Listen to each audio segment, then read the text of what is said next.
why these men have taken the decision they did. Decision 1. Whereas, since the formation of this government in April 2023, the Premier and Minister for Finance has governed in such a way that has led to a bleak economic outlook for the territory, a rapidly declining quality of life for the people of the Virgin Islands, and a lack of public confidence in his leadership and in his government. Decision 2.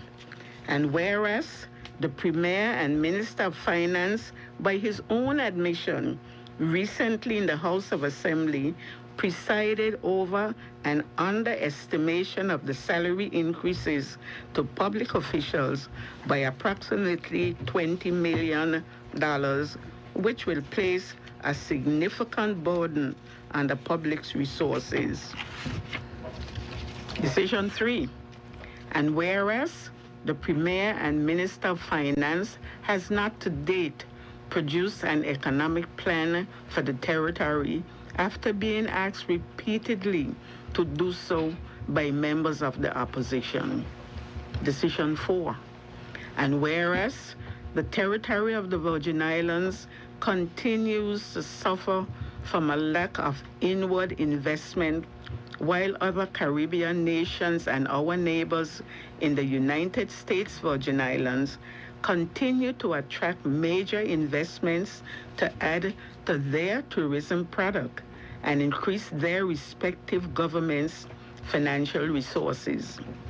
Decision 5. And whereas the Premier, in his capacity as Minister of Tourism, has failed to produce a tourism plan to safeguard and enhance our tourism market share, despite repeated calls to do so by industry stakeholders and members of the opposition. Decision 6. And whereas Prospect Reef Hotel, an extremely valuable piece of government-owned real estate, remains in a dilapidated state with no firm plans for its revival to enhance the tourism offerings of the territory. Ladies and gentlemen, these gentlemen will now speak to you. First will be the Leader of the Opposition, the Honorable Ronnie Skelton. Thank you, Mrs. President. Thank you, colleagues, members of the listening audience, those of you who listen to us on ZBVI and all the radio station and on social media. A pleasant good evening to each and every one of you. I also want at this time to express my condolences to the many, many bereaved families who have lost loved ones over the weeks and months. And my prayers and thoughts are with you. Ms. Parsons, the six points of view at the whereas definitely speaks to the economic condition of this territory. I don't think there's anyone in this country who are in business at this point in time they're not concerned of the bleak economic condition of the country. Small businesses having extreme difficulties meeting their obligations. And even big businesses, what we consider to be big businesses, are concerned about the economic activities that is happening in the country. It is true that financial services is holding its own, but it's one of it's not the biggest employer in this territory in terms of human resources. So what the Premier is concentrating on is lends nothing to the economic development of this country. If we look back over the years before the past two administrations, or even the past three administrations, the economic condition of the country was growing and it was moving forward. And people feel that there was a place for them in developing their businesses and transferring wealth to next generation. What is happening in our country today, whether knowingly or whether the Premier has the capacity to understand this, it's left to be seen. But I think the Premier needs to sit with his government and the opposition to find a way forward for our people and our country. This cannot continue. He will read numbers, financial services, but that's direct revenue into the government coffers. There are too many people out there who need jobs. Small businesses need loans, and the financial institutions are getting more and more difficult in terms of lending to small businesses. It is true that there is a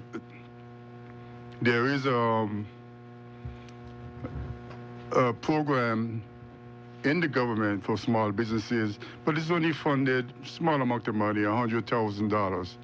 That can't help small businesses, and small businesses are the life and blood of any economy. So it's important for us as a opposition to articulate to the general public that our country is not doing well economically. And I don't know if any of my other colleagues who want to jump in here and say something. Mm-hmm. Good evening, everyone.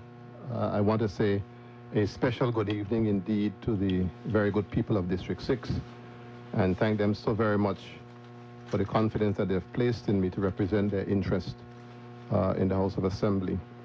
And just like the leader of the opposition did, I want to extend my condolences to those families who have lost loved ones since the last time we were able to extend this to them in the House of Assembly. Certainly we are here this evening to ring the alarm yet again to the people of the Virgin Islands, because we believe that we are at a critical stage right now. The opposition is doing its best by bringing these issues to the fore, and we want to engage the public so that you are aware, because collectively this country belongs to all of us. And so our responsibility as members of His Majesty's loyal opposition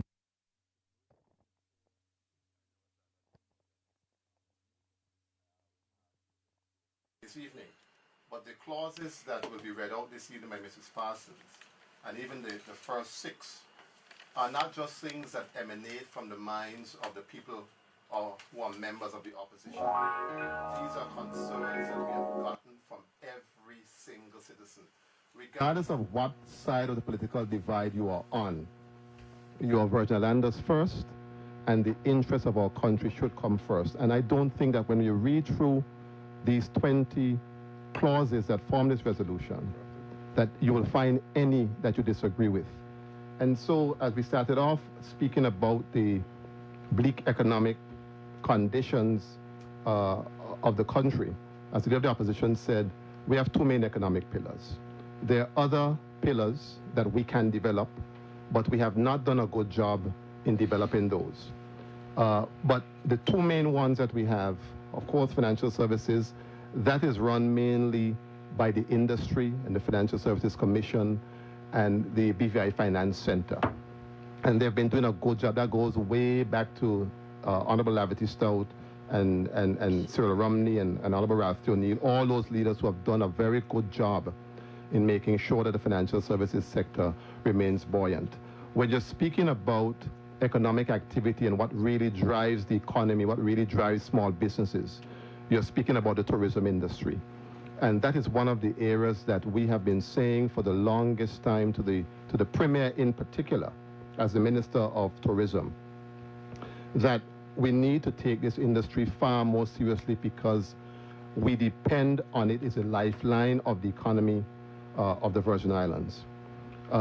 We have raised this matter consistently, asking for a tourism plan, first of all, because you must know what is happening out there in the tourism space. You must be able to see what your competitors are doing, and you must have a plan of how you're going to market the country and how you're going to develop your product. The Premier's response to our repeated requests for tourism plan is that this is not rocket science. And when somebody says that to me, it says to me that you are not taking the industry seriously. People have invested in this industry. This is how people feed their families. This is how they pay their bills. And you can say it's not rocket science, meaning that I'm not going to devote any time to this because it is something that is trivial. That is the way that I interpret that. I have a lot more to say on this clause, but I want to be able to give an opportunity to my other colleagues to speak. And if there's time left back, then I could speak on some other things as well. Thank you, Honorable Parsons. I think you earned that title. And all the other members who are here before the opposition, my honorable colleagues. This is Marlon Penn, member for the 8th District, and I also would like to acknowledge the people of the 8th District who bestowed their confidence and put me into the House of Assembly to represent their interests. We are here today to really articulate, not as was said earlier, not just our position, but the people's position on the issues, on the socioeconomic issues and all the challenges the person has been faced with throughout the term of this administration. You heard my colleagues speak about some of the main points, and I'll speak briefly on one particular area in terms of small business development and the economy and the role that government plays in that development. Our government has failed miserably in terms of ensuring that the goods and services that the government sell in terms of the public, for instance, the government's goods and services line item in the budget is over $100 million. Small businesses in this territory look forward to ensure an opportunity to participate in economic activities of the country through the government, who has a over $400 million plus budget. In the last budget cycle, and we asked this very specific question in the House in terms of how much of that money, the goods and services and the monies that were budgeted, that was unspent in the large budget cycle, the number was close to $50+ million.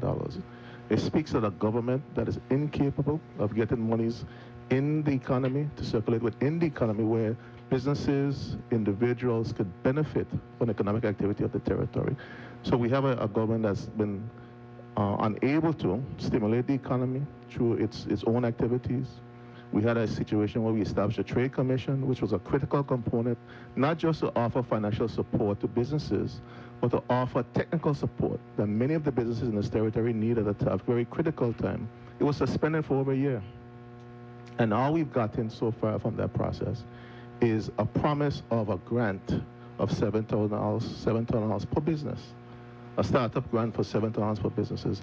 We're in a time where businesses are struggling and suffering for any type of economic activity, not just in the tourism space, but even in sectors where businesses sometimes just need some guidance and some assistance. And the Trade Department has been failing its efforts to give those businesses the level of assistance and guidance that they need because of a government who's incapable and unable to provide those services for the businesses and the people of the territory.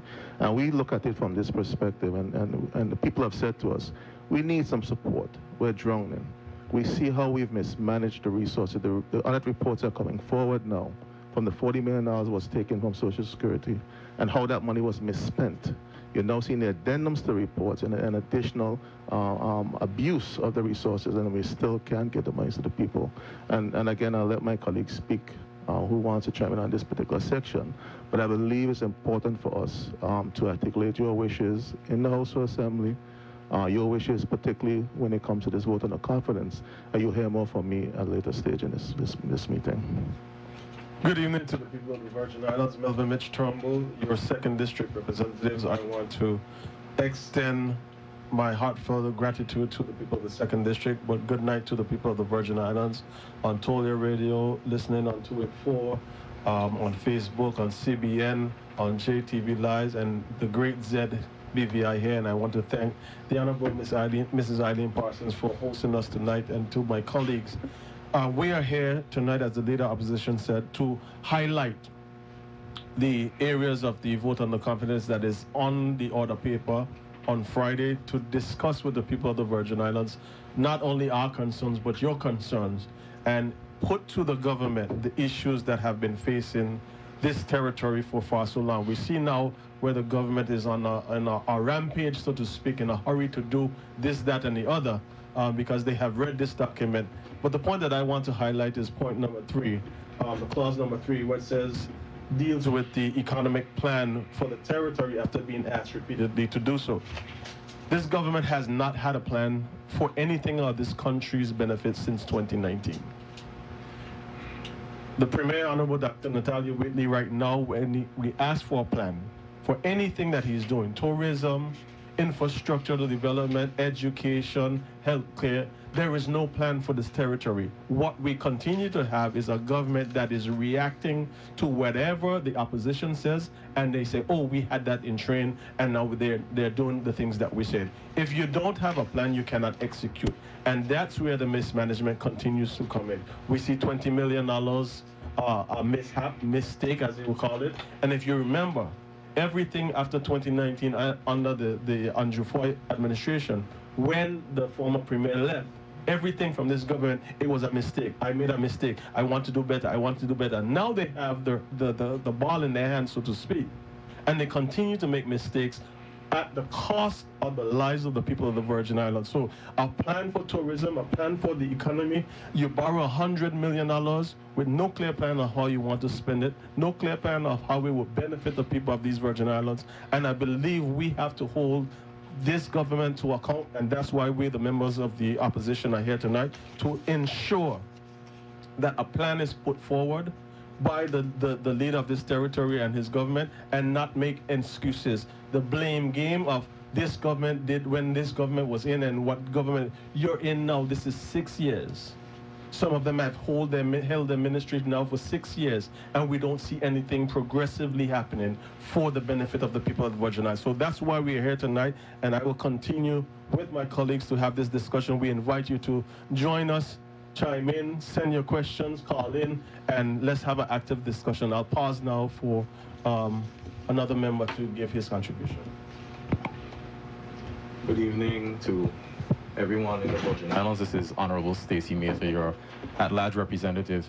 From Antigua to Just Van Dyke, a pleasant good evening to everyone. I'm humbled to be here with my colleagues and in the presence of Honorable Eileen Passes, as we call her, Miss P. As a representative for the Virgin Islands, I take my role quite seriously. And if one were to examine the cries over the last few months, the public has made it very clear that they want a vote of no confidence. They have made it very clear that they would like the opposition and the members of the opposition to get up and stand up and use what is in our arsenal on their behalf.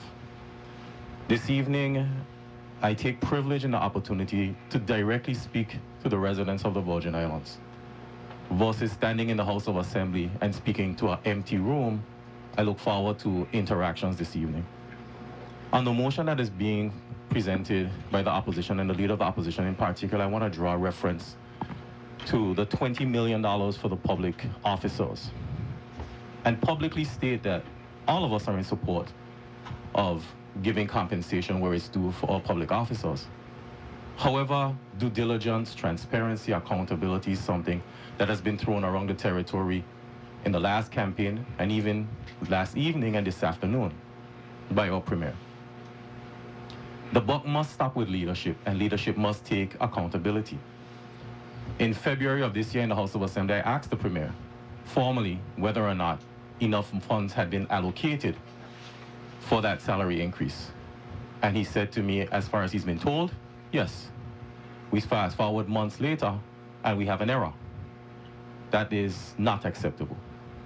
Had things been done right, we would be able to know what was budgeted and where we should be. Furthermore, the Premier most recently got up and said publicly that an investigation will be held.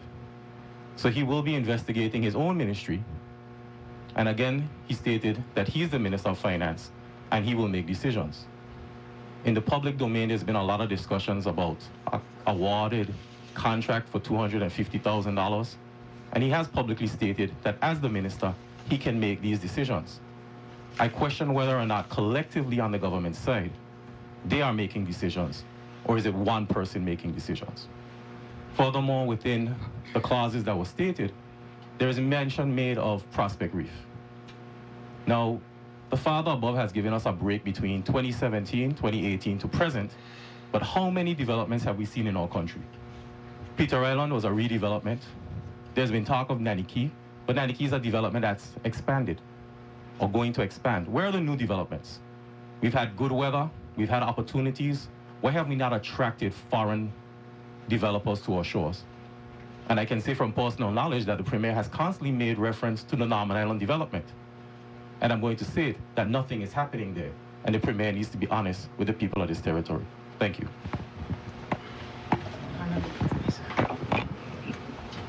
Thank you. Good evening. Julian Fraser, representative for the 3rd District. I kid my colleagues in the government by telling them, I look at them and I said to them, I got more terms than you got years. And all my friends here would agree with me when I said that they have been hit with some unfortunate circumstances. When they came into office, the Premier was, I guess, eager to form a government and didn't take into consideration the need for experience. And that lack of experience is glaring. I can remember, and all of us can remember, when we were doing those bills that came to us from the COI, in particular, the Public Service Management Bill. And it is obvious that they were misled. Those new members of government that went into the service got their cue cards from the public servants. And that was reflected in the draft bill that came before us. Had it not been for us veterans who experienced to ensure that any bill that passed through that House and becomes an act held true to the Constitution, the work that was done to create a ministerial system of government would have gone down the tubes. Our moderator here this evening can attest to what I'm talking about when I say that men, women had worked hard to develop our ministerial system of government whereby ministers run the country, not public servants. And that bill was smack dab with powers that legislators were going to enshrine in law to give public servants the power to run the country. And if for no other reason, when I campaigned during the last general election, I told the people that this country needs, I'm running because the country needs experienced people. I was glad when my colleague to my right, the leader of the opposition, was elected, and that was his experience in the House was well worth all those bills that came before us. So, coming off Hurricane Irma and Maria in 2017, the devastation that this country felt, never had a chance to rebuild, because in the wisdom of the administration before this one and this administration to forego a $426 million loan guarantee from the British government, which is something that I will continue to fight for. I'll fight for it until I leave this House, because this country needs that money for development.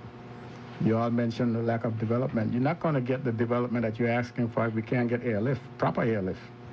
We need a runway. It has to happen. And I will continue to fight for it. That's not the only thing that we need. Then we had COVID.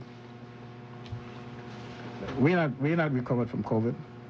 I see people are still working from home. I guess they believe it's fashionable to do that, so they're doing it. I don't know how good it is for the country, but some people are doing it. If you ask me, I'll tell you they should come back to work. All the government departments and ministries, on our past, you know, when you were there, all the ministries were in one building. If someone come from Anegada and they want to see Minister X, Y to Z, I mean, they can find them in one building. Right now, I just found out where the Ministry of Health is on Friday. I was in the neighborhood and I saw the minister, so I said, well, oh, that's where you work. He said, yeah, that's where you work. I'm not picking on that particular ministry because they're all remote. and it should stop. We have a government administration complex that should be reopened. It should have been reopened already. And that is something I'm committed to seeing happen. I have a passionate feeling for the Premier, because he is one person who believes in something that I deeply believe in. And if it's for no other reason that I will roll with him, is because of that passion that he has for self-determination. And I am one of those persons who will not stop until I see something happen in that direction. So for my constituents, up until a week ago Friday, I put away my brother-in-law in a cemetery who has passed away due to several ailments. It's not something that I like to talk about or wish to reflect upon, but it's a fact. It happened. There are others who are in the hospital. I had a little cousin who passed, Jason, and he hasn't been interred as yet, but it's not far away. And all the other families who lost loved ones, I extend my condolence to them and my heartfelt gratitude for those people who have cared for them and continue to care for them. Stop there.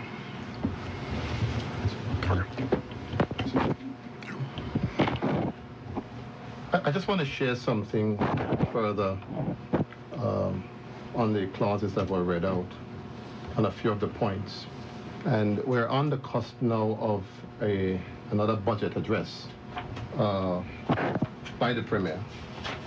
But when you read through his last budget address, you would see that he didn't fulfill many of the things that he raised in the last budget address. And I think one of the points that we've raised here is that overestimation of the $20 million, which is a significant problem, because obviously we now have to figure out how we're going to pay for that. But then we have to also examine the origin of that error, because as Honorable Mata said, the Premier is saying he's carrying out an investigation. But I believe the investigation has to be on him as the Minister of Finance, and I'll tell you why I say that. I'll read from his budget speech that he gave in relation to the increase. And I'm quoting, "Madam Speaker, my ministerial colleagues and I are committed to ensuring that such will not be the fate of the current compensation review." He was speaking about the fact that we need to pay the civil servants more, which we agree with. "We have budgeted the money in the estimates for 2024 to implement the revised compensation and classification scheme. We have decided to move forward with the implementation because we know public officers should be paid what they deserve," and we all agree with that. "We know that the cost of living is high and many of the meager salaries could not handle it. One thing that we must all be committed to achieve is that no public officer will be earning less than the living wage. We have allocated close to $10 million in the budget to achieve this." Where did he get that figure from? Because if you're saying that you're allocating $10 million in the budget, you said it from your own budget speech, and now we're finding that you had an underestimation of $20 million, then where did that $10 million figure arise from? And it raises a question in terms of what will happen, because we're not seeing the level of inward investment in the country that we expect to see. You've just had a $100 million loan that you said you're going to get, that we'll have to service that debt. Unfortunately, they did not share with the opposition the full plans for that money. We absolutely saw no documents. All we saw was a written resolution on the order paper. We saw nothing else. And most of the members of the government had the document. The things that they have read out are not things that are going to be immediate revenue generating things. So where are you going to get the money from to pay for the $100 million loan, and then you have this overestimation of $20 million? Where's the money going to come from with no investment coming into the country? And I wanted to highlight some of the things that are happening in some of the other Caribbean countries. I read out something the other day in the House of Assembly that raised a point about what is the fastest growing economy in the country, in the Caribbean, and it's Antigua. And Antigua is being followed by St. Vincent and the Grenadines and Dominica. And where's the Virgin Islands in all of this? I'm very, very concerned about the state of the country. Colleagues, thanks. I sure the public is better informed on the 6 issues that we mentioned. We will continue to highlight and give examples and ideas of what we think should happen as we move forward. So we will ask Mrs. Parsons to read the next 5? Yeah, from 7 to 11. From 7 to 11.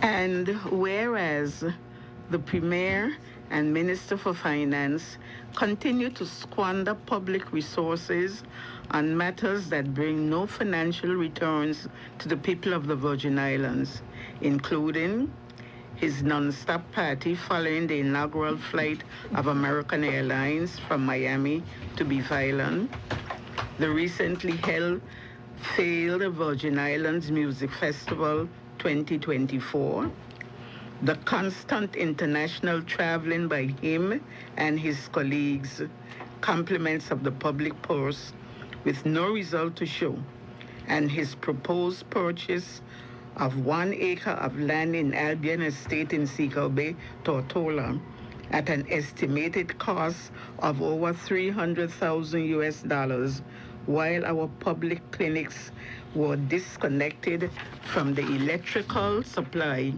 due to outstanding payments to BVI Electrical Corporation, and other important initiatives remain unfunded or underfunded.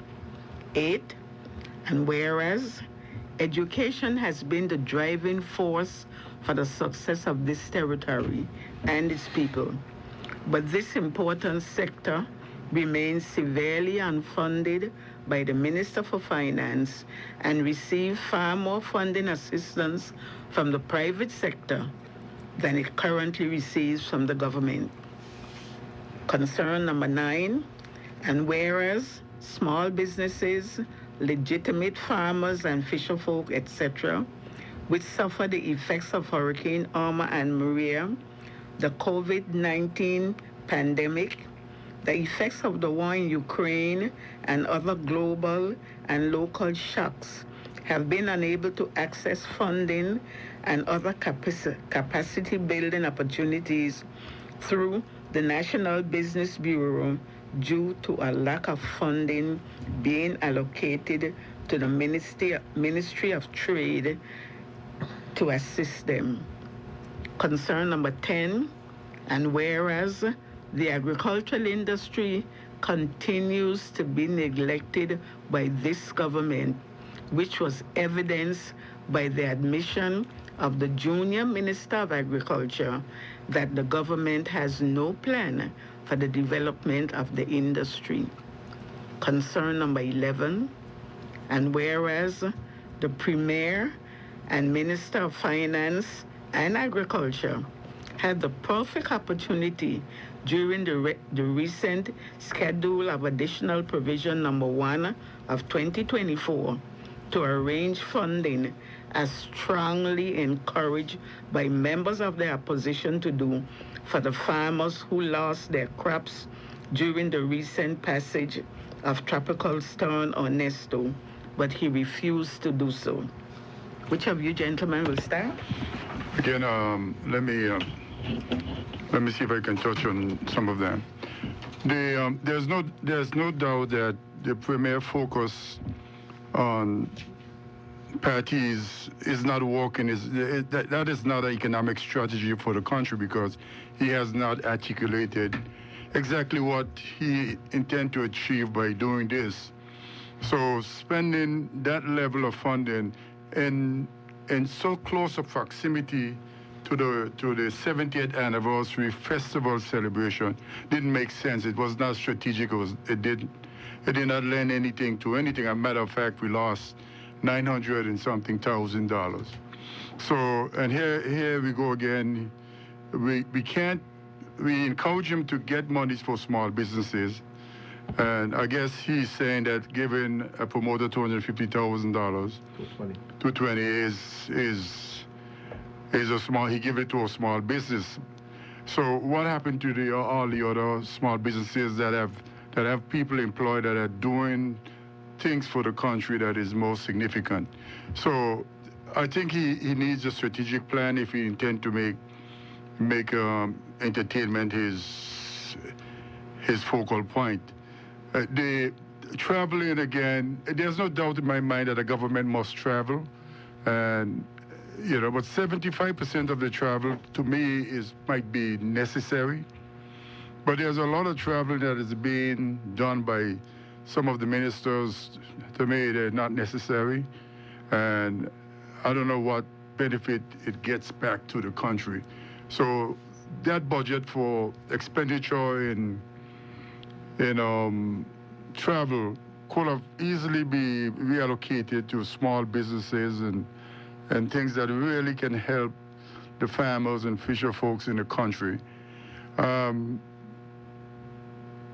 We talk about the redevelopment after the COVID, all the COVID grants and all the reports that were laid on the table. You can see the abuse in this. And if this government, which is the same government, because the premier was the deputy premier back in the day when we took the $40 million from Social Security to give to help people, even the schools, what do we call the schools, and the Christian churches. The kids in churches, you can see it just was abuse. It wasn't. Some of it was not necessary, and it was done. And in light of this, because that happened, it seemed like he was able to push through the marijuana bill and gambling bill without any objection. So that is a concern that people have, and it needs to be looked at. So we are in a difficult space. For example, we have hurricanes now. The hurricane that damaged Florida, the two hurricanes, as a matter of fact, 1.4 and 1.5. If they ever hit Miami, and we have a food problem, and we're making no steps towards developing an agricultural industry. What happened to the livestock? The chicken and pigs and the vegetables and so forth. So if we don't put money into agriculture, we are heading down the wrong road. And this government talks about it, but nothing is happening. And we need to get something happening so we can feed ourselves, cut the food import bill to at least 20-25%. And don't let anybody fool you. I understand agriculture is subsidized in almost any country in the world. So don't think that I believe that you should not subsidize agriculture, but it should be on a production platform where people actually produce stuff for the development of the country. So I will stop there and we'll go to another one of our members. Thank you, Honorable Leader of Opposition. To these clauses that we are at, I heard the Premier, he's on an all-out campaign over the last couple of days in anticipation for the House of Assembly sitting on Friday. And last night he had a 2-hour rant, so to speak, on JTV where he was talking about everything. He was talking about what he's doing, he's defending this and he's defending that. But if you have to go to the extent to use all sorts of words and excuses to justify decisions that you are making that does not benefit the country based on the needs and the concerns that the people of Virgin Islands currently have, then your priorities are all messed up. I learned this a while ago, that there's 3 ways to defeat a people, a business, and a country. If there's no plan, no commitment to the plan, or we simply move too slow. Well, the Premier and his government have it in reverse. As the Honorable Member for the 6th says, full speed for party. Everything, as you would say, when you say party, he said me. And that's what is happening. But now there's a justification for how you're and why you're spending these monies. Last night I listened to him talk about sustainability and food security. Oh, we're going to have the reservoir in Paraquita Bay 2025. We're going to have a marketing complex for fishing and farming in Paraquita Bay 2025. And I'm listening and looking at the comments, and people are like, go Premier, you're doing a good job. Where is the plan? I could tell you I built in a multi-million-dollar facility in the pond in King Garden Bay.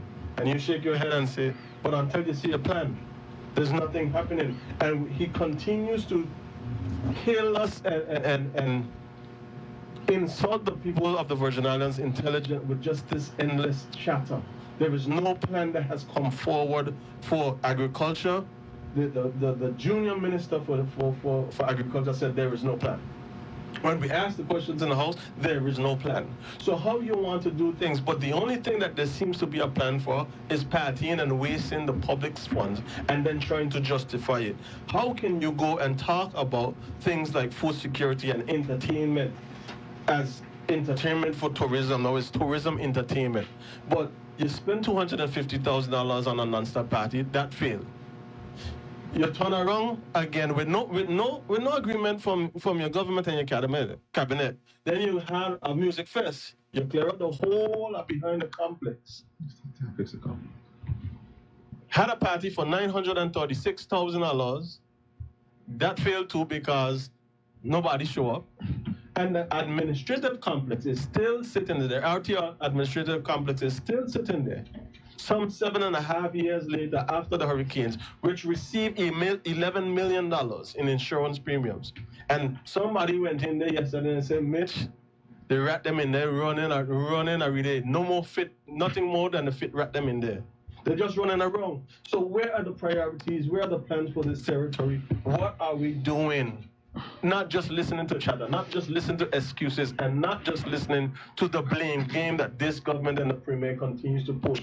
Oh, what your government did and what your government did. And the one thing I want to focus on before I pause here is specifically when it comes to the business sector for the development. It is okay to do a music fest. We return the music fest. But don't make it seem that doing 2 music fests right before festivals, which we haven't had the numbers for, and then we're on to now a budget and hoping the people of the Virgin Islands would just forget. And this is my cause, and I'll end here, just to put in the minds of the people of the Virgin Islands. This government now is going after a $100 million loan with no plan. Every single one of the 5 ministers are looking for their portion, because everybody wants to spend, and there's no plan. So give me mine, give me mine, give me mine, give me mine. Cars getting bought, planes, trip being taken, and what are the people benefiting? So without the plan, without a clear indication or some sort of guidelines for the Premier to be able to spend this money, he didn't go to CDB, he went to CIBC because it's a free rein for him to do what he wants. All the monies are moved through his board, he continues to do what he wants. But then when things fail, he blames the ministry.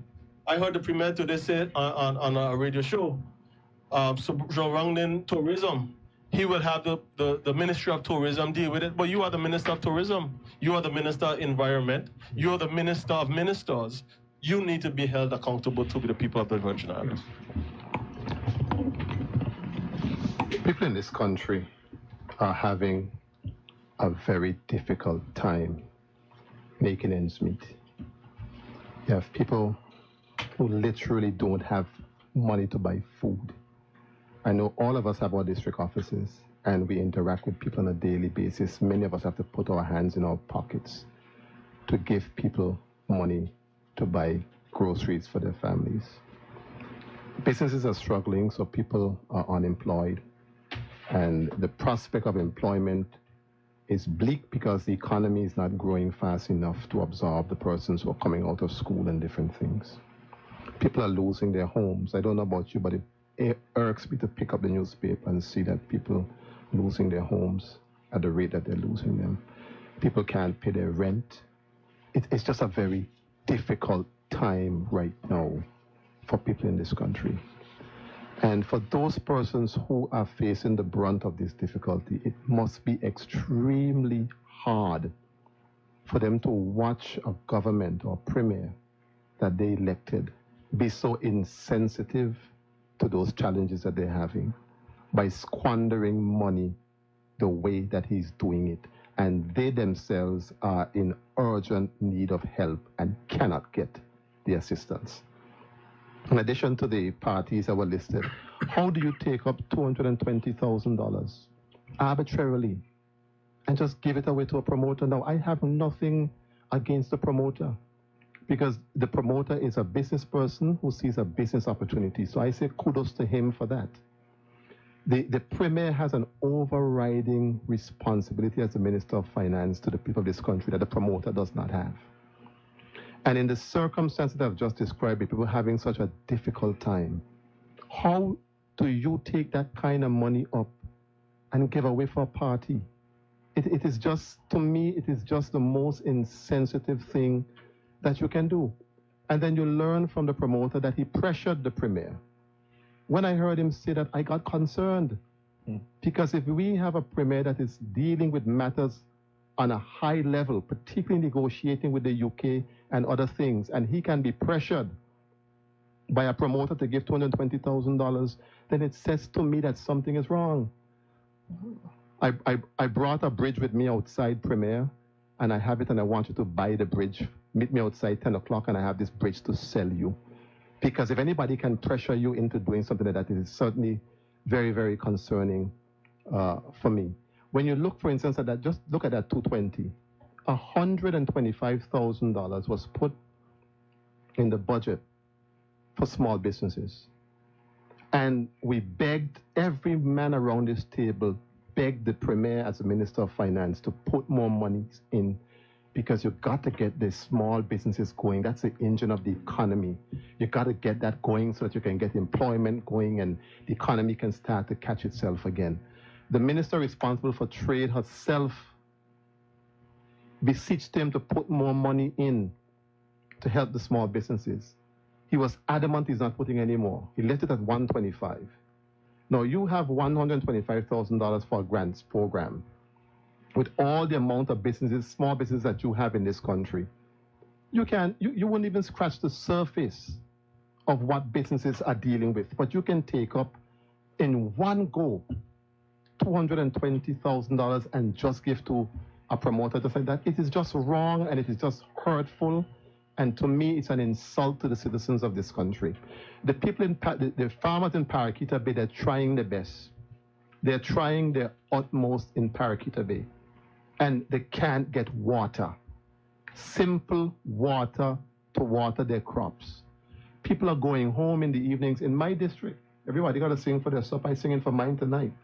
In my district of District 6, almost every day, the water is off 3-4 times a day. Pipes are bursting all over the place. And when the pipe bursts, the people so hate to see the water wasting. You have to report the leak. When you report the leak, then the water is shut off and the people suffer for the rest of the day. When you call water and sewage, you say, what is going on? They say, we don't have simple money to buy pipes. And you could take up $220,000 and just give away like that for a party. That says to me that is somebody who is not paying attention to their job. It's one of the most insensitive, because nothing is worse than when you know you are suffering and you're having a hard time. And somebody that you have entrusted with your future for the next 4 years, squandering the monies like that, and you are here suffering. It's a very, very difficult, very, very, very difficult situation for people to deal with. The point on the agriculture, I can recall, and Alma Penn was one of those persons, along with other members who were adamant with the Premier. Because when Hurricane Ernesto passed, when I went into Personal Estate, one of the first persons that greeted me was a farmer, and he brought a video on his phone of all the crops that he lost from Ernesto. Because if one thing Ernesto did was attack the vegetation of the country. And we were right, we had the opportune time because we were right there in doing the schedule of appropriation. And we said, Premier, find some monies to put here to help those persons that lost their crops to be able to buy their slips and put the things back. Not a penny halfpenny according to my mother. But he was able, after being pressed, to tell us that he's buying a piece of land at the back of Albion Estate for one acre for over $300,000. Sure, for the price of land. How do you justify, how can a leader who said, because you cannot run, you shouldn't be in public office if you don't love people. You can't just say it, you have to demonstrate it. And how could you be so unkind and unthoughtful with those farmers that lost their crops, many of whom that is how they make their living? And you couldn't find a little $100,000, a little $200,000 to put in there for them, but you could buy a piece of land on Albion for $3. What you going to do with that piece of land behind there in the bush? What is the purpose of this? And so you make people angry when people are suffering and they have to look at this and see what it is you're doing. It is extremely, extremely hurtful to see. Extremely hurtful. Piggybacking on the energy that Honorable Walwyn just put forward, I just want to draw some attention. And again, I state that collectively you would see that two ministers of the House of Assembly on the government side spoke out against what is happening, but the others are silent. And when you bring a motion of confidence to the House of Assembly, the hope is that the ministers on the other side and the junior ministers will become more vocal about things that maybe they have said privately. Within the motion of no confidence, we speak to education. $220,000, I'm not against entertainment and tourism, but as far as I'm concerned, if the Premier realizes that the people of the territory are uncomfortable with his decisions, one after the other, $930-something thousand sitting behind the complex, we're not using it. Is it a parking lot? But yet the bush surrounding that area and the parking area there and over by Island Taco and other places, it needs fixing. But the energy to fix that was done, but nothing else. We look at the high school, there's no catchment unit there, no cistern. Could we have used that money for that? Could we have built the remainder of the wall that every time it rains too hard, the school floods and the teachers have to go in there? Could we have used that money to put fans and air conditions in the school so the teachers and the children are more comfortable? There's so many things that could have been done. However, when you speak up about leadership and leadership doesn't react, by changing the pattern, which is, I will explain to my people before I make a decision. In the House of Assembly, when we debated a $100 million loan, I said to the Premier, had you gone out to stakeholders in the business community and had conversations about what you were planning and what you were planning to do, maybe then they could go into the public domain and have a conversation. But the silence from the ministers on that side right now on so many of these issues is deafening. And I call upon them to come to the people, even before the vote of no confidence, and state your position. Are you blindly following? What are you doing? When you look at the farmers and the fishermen, farmers are praying for rain. They can't get water. So when a storm comes by, they're caught between a rock and a hard place because they want the rain, but then it destroys their crops. But this minister, this Premier, has been the Minister of Agriculture for 6 years. He took the portfolio with him, and there doesn't seem to be anything getting done. They speak about the reservoir. Again, no money was put there for the reservoir. We've been hearing that from 2023, 2022, 2021. When is it coming? They talk about the fishing complex in Paraquita Bay. That sounds wonderful for fishers and farmers. But what produce, what fish will they bring when they don't have ice? They don't have vessels. They don't have wire. They don't get trained. What are we going to put up there? Is it going to be like an empty supermarket? Premier is putting the horse before the cart and expecting us to buy what it is he's dragging. And this is not working for us. So I call on the Premier again, lead your people to believe your plan. Because if you don't have a plan, we have the right to question where we're going. God before the horse or before the donkey? and I mean, a little light moment, but it's if it wasn't so serious, it'll be comical. Because we have some serious, and my colleagues have expressed and articulated so very clearly some of the challenges that our people are faced with on a daily basis. And for me, I just want to put it in a little deeper perspective for a minute. I just did a quick math on the parties that the Premier held over the last year and a half, thereabouts, and what that added up to. And I'm going to touch on some of the areas that my colleagues mentioned earlier. If you count the Music Fest, which is about $1 million with all the preparations and the monies that we had in the SAP, the $250 for the non-stop concert, and the $220 recently given to the promoter. We're not going to even go to the festival. Let's say $1.5 million. And we look at the issue of water infrastructure. In this budget that just passed, this government only budgeted $100,000 to address the issue of water in this country, where every man, woman, and child from every district throughout this territory suffer from the loss of water. His own district. I live in his district. For the last 2 to 3 days, people have been crying out, there's been no water. And the amount for the 6 is correct. It's every other day, if you're lucky, you get water in this country. But you don't see it fit to put the monies in place to at least address one district at a time at least, so that some people in this country could get water. But you put $1.5 million towards entertainment with no return in sight. The issue of food security. You heard the member speak about the issue of food security. We literally begged, and he had a golden opportunity to prove to the public, both him and the junior minister for trade, for food, for agriculture, to prove to the territory that you're serious about food security in this territory. You look around this territory after Ernesto, all of us in our district saw the devastation that our local farmers got to their crops. The bananas were destroyed, all the other soft crops, short crops were destroyed.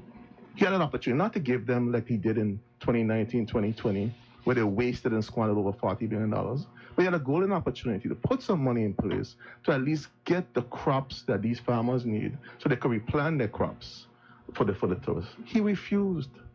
But in the same breath, as a member said, he allocated $220,000. Nobody's against the promoter. He's selling the story, though, that we have something personal against the promoter. It's a principle. It's a principal position that we're taking. The people of this country have an issue with the squandering of our scarce resources. And I want to touch on the grant program. And I pulled up the grant application form, okay?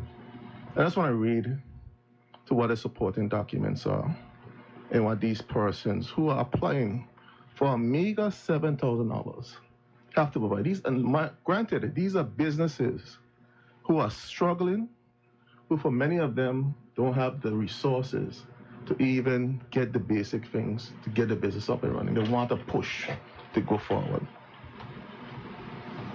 They have the proof of nationality, which I think is through the police certificate, a trade license, and here are the kickers, and I think that they need to provide. They provide a certificate of good standing.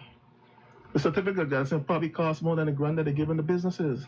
So you're asking me, businesses who are struggling now to pay these things, to come up with a good standard at this time, pay the government probably more than $10,000, and some of them might be over because, let's be real, businesses went through Hurricanes Irma and Maria, they went through COVID, they're struggling. They need a level of reprieve to try to get themselves back on the feet. And you're asking for this information to give them $7,000 for a grant. All right? If they're lucky, at the highest end. They have to have their contributions up to date in terms of social. Not to say we'll give you a payment plan, and we have a schedule or agreement for you to pay up these things. I agree that businesses have to pay these things. Right. But you have to give business a chance to get themselves back on their feet. So you're not helping the businesses. But in the same breath, I'm asking the question, have you asked the same promoters who you gave $220 for all of these things that you're asking the small businesses for? Were they asked for all these things to provide all these information before they got that money? There's two standards from this premier. It's a double standard in the way that he treats the businesses and certain people within his territory. A leader of a country has to be a leader for all the people. So if we have a principle, the principle has to be carried out across the board. We have to find ways to support our businesses in our sector. And the same breath, we're talking about the unsightliness of this country. We ask for more money, at least a clearer process to deal with the issue of the way the country looks. We got 50 tons to clean this country. Let us be real. We're on the heels. November is going to be the busiest cruise month of the season. November into December. Yet you can't see where the bush from the air heat. We just welcomed, as Caribbean Airlines, we welcome. And we welcome the airlift and all that kind of stuff. I wonder if the Premier and the Minister for Communication and Works and all the ministers, before they went to BFUN, if they really drove on the road, if some members of the public are saying that they have to be driving or flying a helicopter, because if they're driven on the roads, they would have seen the condition of the roads, one, and they would have seen the condition of the bush from that area going to the airport. And even, we've asked the Premier, we need more money to clean the country up. Even if you don't want to give it through the government system. They're using tourist boat to clear kind of, to excavate and do all manner of things. That's an opportunity through the environmental levy to clean up the country on the heels of the tourism sector, clean up the country. But when we see this thing, and the public is seeing this too as well, it's a process of mismanagement of public resources. We're not allocated the resources in the areas that are necessary, where the people could get true benefit from the public resources. And then one last point I'll make before I leave it to one of my colleagues is people, and I agree with the point made by Honorable Warren, people are struggling. We see it every day in the eyes of the people that come before us in the conversation that we're having. We have the funds at social development. And we learned in the same SAP just recently that we had $1.7 million budgeted for social development. We're now in October, and at the time, I think that was in September, August, when we did that SAP. And only $600 has been allocated. When so many people in this country are suffering, what is the minister doing? The minister has a responsibility to ensure if there's issues with the system, to make sure the system works. Fix the system. Don't blame the staff of social development. They only could work under the regime that you provide for them as minister and as a cabinet in terms of the policy direction. Fix the issue and make sure that the resources get to the people of this country that need it. Nobody should be waiting a week to get a voucher.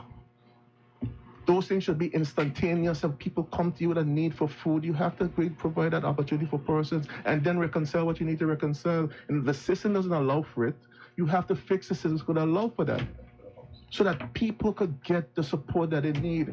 Again, we say the Premier, but the minister is responsible too. He's sitting on his thumbs, twiddling his thumbs, while the people of this country go hungry. People of this country who are on the verge of eviction need an opportunity to get a leg up, to be able to support themselves and their families, are not getting those support through these systems. And the minister also is to blame. The Minister for Health, who's responsible for those systems, is also to blame for this.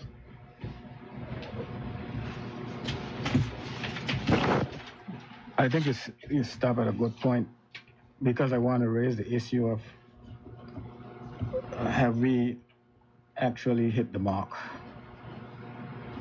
Did we? We talk about excessive travel and the expenditures.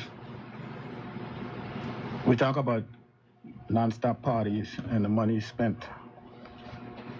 But in a quantum, with the exception of the $20 million that has been under budgeted for the public service, salaries increase.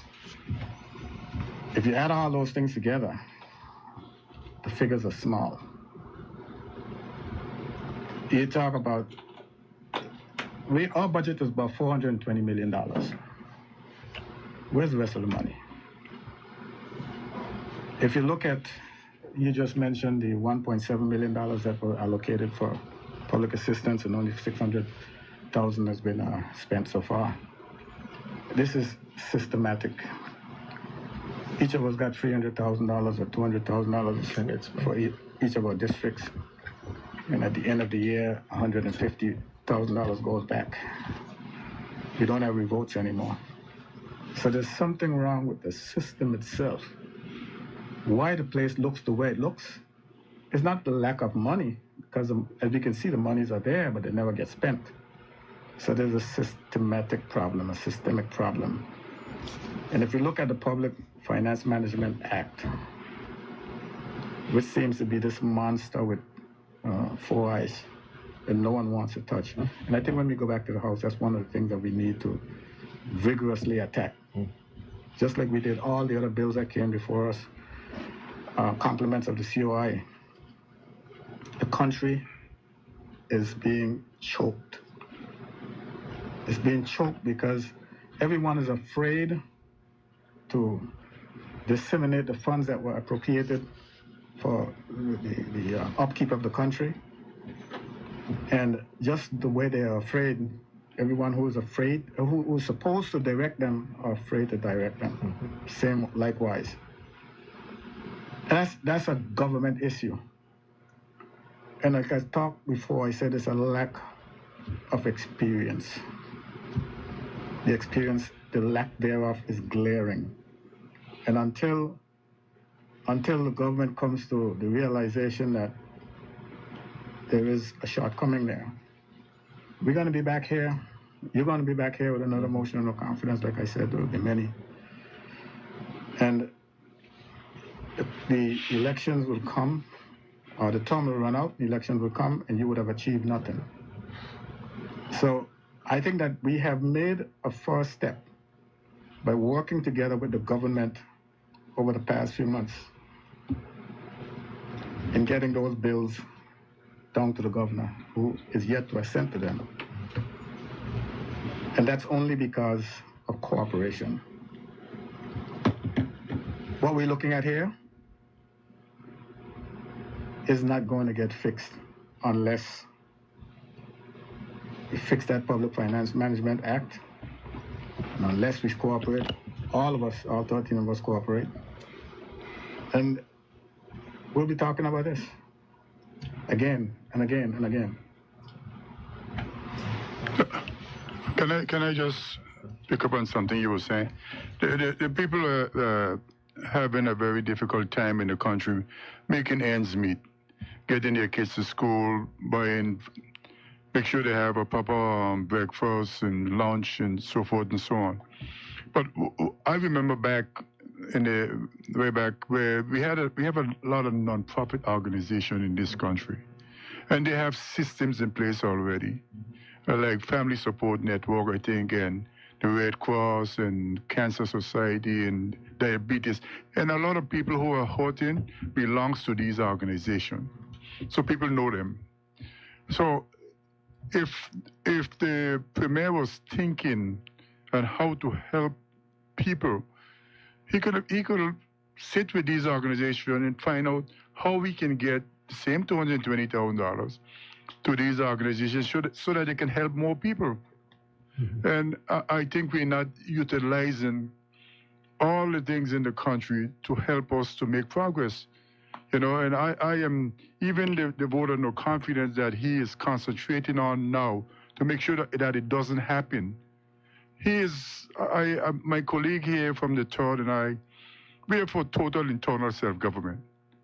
But I am not for total internal self-government with a premier who is going to be making sure that a democratic process is stymied or doesn't happen. You cannot have a democracy where a premier feels that he can manipulate the whole system to make sure democracy doesn't happen. The democratic process must happen. And he's all over the place telling people he's going to make sure that this vote of no confidence doesn't happen. And his colleagues are going along with him. You know, this is crazy. In every other country, when you hear vote of no confidence or they're moving something against, it is facilitated through the system to make sure that these things go away. But what we are doing here and what the premier is doing, trying to, what did he say? He's going to do everything in his power to make sure a democratic process doesn't happen, and he expects me to walk down the road with him for total self-determination. No, I'll have to rethink my thinking. Now I am for total internal self-government. But this is wrong. But just on one note before we go, on the point of helping people who are having a difficult time, people here are proud people. That's true. And people want to work. There are persons who have come asking for assistance, who you know if they come to you, it means that things are difficult with them. They're at their wits' end. And if we don't start to pay attention to this economy, if we don't start to get inward investment in this country, get our plans together, make sure that when you take those trips, because when I just read out what is happening in some of the other Caribbean countries, it is the leaders of those countries that go away and meet with people, whole conferences. For instance, look at, in St. Thomas, they have the Virgin Islands Economic Investment Agency that is constantly out there promoting and attracting business. Not even an economic council. The Premier has to advise him on economic matters in the country. So we're not getting the wheels of the economy turning so that people can plug into it and take care of themselves. Yeah, we've had a buoyant middle class for years in this country. The middle class is disappearing. It's almost gone. The pensioners are... It's almost gone. You have people now who are good contractors doing good quality work, lining up to cut bush and clean gut. What it is that we're doing to our people? You have mentioned the pensioners. Yeah. You mentioned how difficult things are because the premise of the increase for the civil service was the fact that people must have a livable wage, which we all agree with. But the pensioners don't live in Tortola too. Them don't go to the supermarket. They don't live in the Virgin Islands and face the same economic, and you did absolutely nothing to help the pensioners. And these people what are we doing? These people are on a fixed income now, and the insurance for the homes and the medical expenses are just escalated. Exactly. We're in a difficult What are we doing out of our people?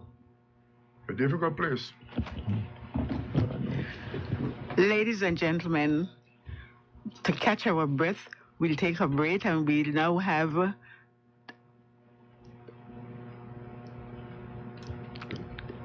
from 300 feet above Vargas Bay, Tortola, this is radio station ZBVI.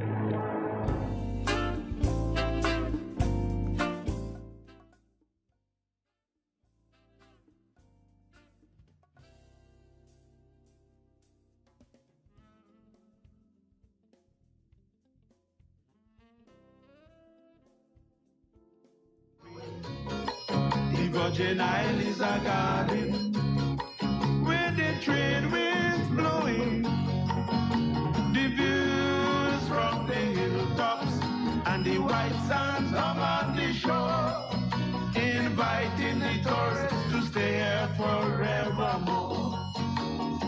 Yeah, she say inviting the tourists to stay here forevermore. I said this is natural beauty. You can't find this thing in no big city. This is natural beauty. You can't find this thing in New York City. People from America, England and France, they come in style just to stay in the Virgin Isle. The Virgin Isle is a garden with the palm trees bowing. The Virgin Isle is a garden with the trade winds blowing, the views from the hilltops, the white sands down on the shore, inviting the tourists to stay here forevermore. Yeah, yeah, yeah, inviting the tourists to stay here forevermore. A lady from America, she came to reside right on Tortola. A lady from America, she came to reside right on Tortola. She say America is too cold, and how it makes she feel so old. But as she reached my island of sun, she say, oh my boy, I'm feeling so young. The Virgin Isle is a garden with the palm trees blowing. The Virgin Isle is a garden with the trade winds blowing. The views from the hilltops and the white sand down on the shores, inviting the tourists to stay here forevermore. How are you say that? Inviting the tourists to stay here forevermore. A couple came for the festival, decided they ain't going back at all. A couple came for the festival, they said they ain't going back at all. They say they're done with them kind of place where everybody has a long sulky face. And they stayed in the Virgin Isles where everybody wearing a smile. The Virgin Isle is a garden. This is radio station ZBVI. The present evening time, 26 minutes past the hour of 8 o'clock. We now take you back to the panel of opposition members here at ZBVI.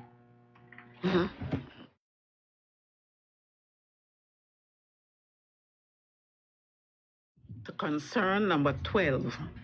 And whereas the minimum wage in the territory was increased without ensuring that all the necessary mechanisms were in place to prevent a hike in the cost of living generally, that the disposable income of those persons who should benefit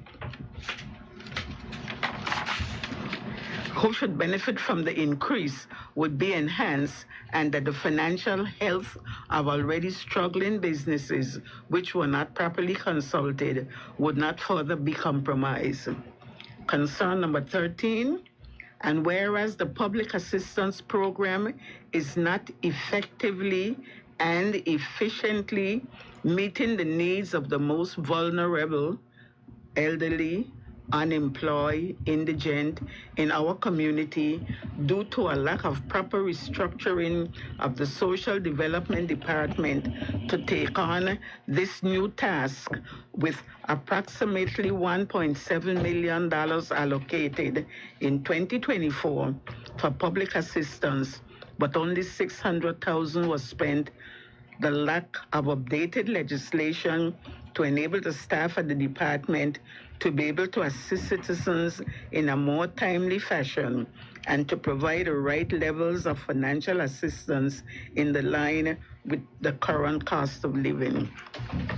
Concern number 14, and whereas our citizens and visitors continue to suffer from the deplorable condition of our public infrastructure, especially our roads, sewage, and lack of access to a reliable supply of potable water, which the Premier and Minister for Finance continue to willfully disregard by not providing the necessary financial resources to address the issues despite repeated calls to do so by the Minister for Communication and Works and the members of the opposition.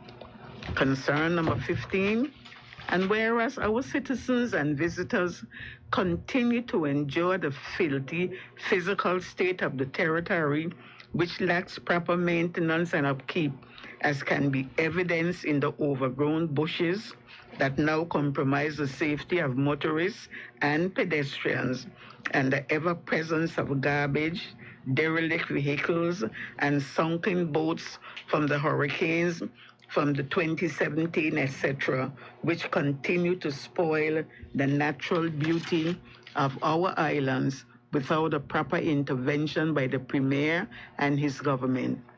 Concern number 16, and whereas criminal activity, including murders and other gun crimes, robberies, and burglaries, continue to rise, causing significant social and economic problems. And to date, the Premier and his government, with 2 government members being members of the National Security Council, has not produce a comprehensive crime reduction strategy to mitigate the situation. Concern number 17, and whereas the Premier has willfully disregarded the Virgin Islands Festival and Fair Committee Act 2005, number 4 of 2005, and has arbitrarily placed the responsibility for our annual festival celebrations under the control of the BVI Tourist Board, without seeking the approval of the House of Assembly to make the requisite legislative changes to give effect to his desire.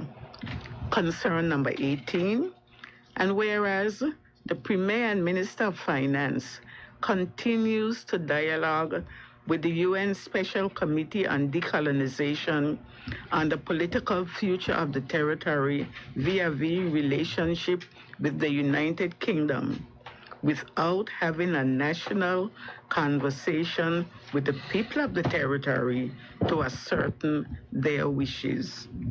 Concern number 19, and whereas the Premier failed to consult the people of the territory prior to the acceptance of the Commission of Inquiry recommendations and agreed to deadlines for implementation, which he has consistently missed due to his government's inability to bring to the House of Assembly for approval the requisite pieces of legislation in a timely fashion and to implement the agreed policy changes. Concern number 20, and whereas the government of the Virgin Islands continues to disregard the tenets of good governance, accountability, and transparency by bringing legislation to this Honorable House of Assembly without properly scrutinizing and understanding its impact on the people of the Virgin Islands, and without allowing sufficient time for public consultation on matters which affect the lives of the populace. Because of all those, now therefore be it resolved by the House of Assembly of the Virgin Islands that it does declare a lack of confidence in the government led by the Honorable Dr. Natalio D. Whitley. Gentlemen, over to you. If I may this time, Go ahead. If I may this time, I just wanted to pick up on something, and I wanted to end off the last segment. I wanted to pick up on something regarding what my colleagues mentioned about the middle class and the shrinking middle class that we're seeing in the territory today. And I just got, and most of the middle class persons were built through the financial services industry. That is where a lot of the high-paying jobs started in the BVI, where a lot of the corporate administrators and those key jobs were held by Virgin Islanders. And we're seeing a trend now, moderator and colleagues, where those jobs are being outsourced in the BVI, from the BVI, where persons who had these opportunities now no longer have these opportunities. And I worked in the financial services industry for 15 years at the Financial Services Commission. I was there when we built the Virgin system. And I have to acknowledge Dr. Robert McTavius. In his wisdom, we were very clear that we built the system with one thing in mind, that you have to operate from within the territory. And there were safeguards put in place to ensure that those persons who do business in the BVI made sure they hired people in the BVI to operate from within the BVI. There seems to be a relaxing of the protocols, where persons now are allowed to pretty much downsize to small spaces because they operate, outsource most of the operations outside the Virgin Islands, allowing and taking away opportunities that were developed and built for Virgin Islanders, away from Virgin Islanders, not only for the workers, but for people who rent commercial space. So now when you had commercial space, real estate in Road Town, that was rented for a certain level of square footage, persons are downsized into cubicles in some instances for some companies, 200-300 square foot. So now the person in the commercial real estate space are now faced with a tough dilemma as well. What they're going to do with the commercial real estate. And there's no other opportunities that this government is focused on. Again, my colleague mentioned the issue of experience. The issue of the Public Management Finance Act, the Procurement Act that was just passed by this government. Have made several overtures to this government that you have to find ways to get these bills to the House so we can make the amendments. The Premier has failed to bring them on all calls. We have calls to him to bring these bills to the House so we can make the amendments so that we could better support and help our people. UK cannot say to us that you can't put things in place where you can support and help your people once you're doing it in a fair, accountable, and a transparent way. That's what leadership is. Why are we here if we're not putting things in place to look out for our people, to ensure that our people who work in these industries get the opportunities and persons are not allowed to outsource these job opportunities when our people are the ones who have done it for years. After I started in that industry, 15 years I put in that industry. And it was our people that worked in all of those key positions. The face of the industry have changed. And even the top positions, they're limited now in terms of the people that are in those seats. So we have an issue not just on the ground in terms of they operate, but an issue in terms of the main industry, not just tourism. We say that they're not doing anything for tourism, but they're not doing anything for financial services either. There was an amendment that was made in the House to the business companies, the BVI Business Companies Act, that could send shockwaves through the trust industry. And I know that the industry have spoken to the leadership on this issue, that we need to come back and make these adjustments so that we could make sure, and there's always been this wholesome relationship between the government, the FSC, and the industry, where we work collaboratively on these issues. But again, experience and the lack thereof is why we're in this quandary with a lot of these issues. And one last point before I pass on to my colleagues. That same middle class that we're talking about, you have these people considering that they have to leave our country. For the first time, people are saying, look, I can't make it in my own country.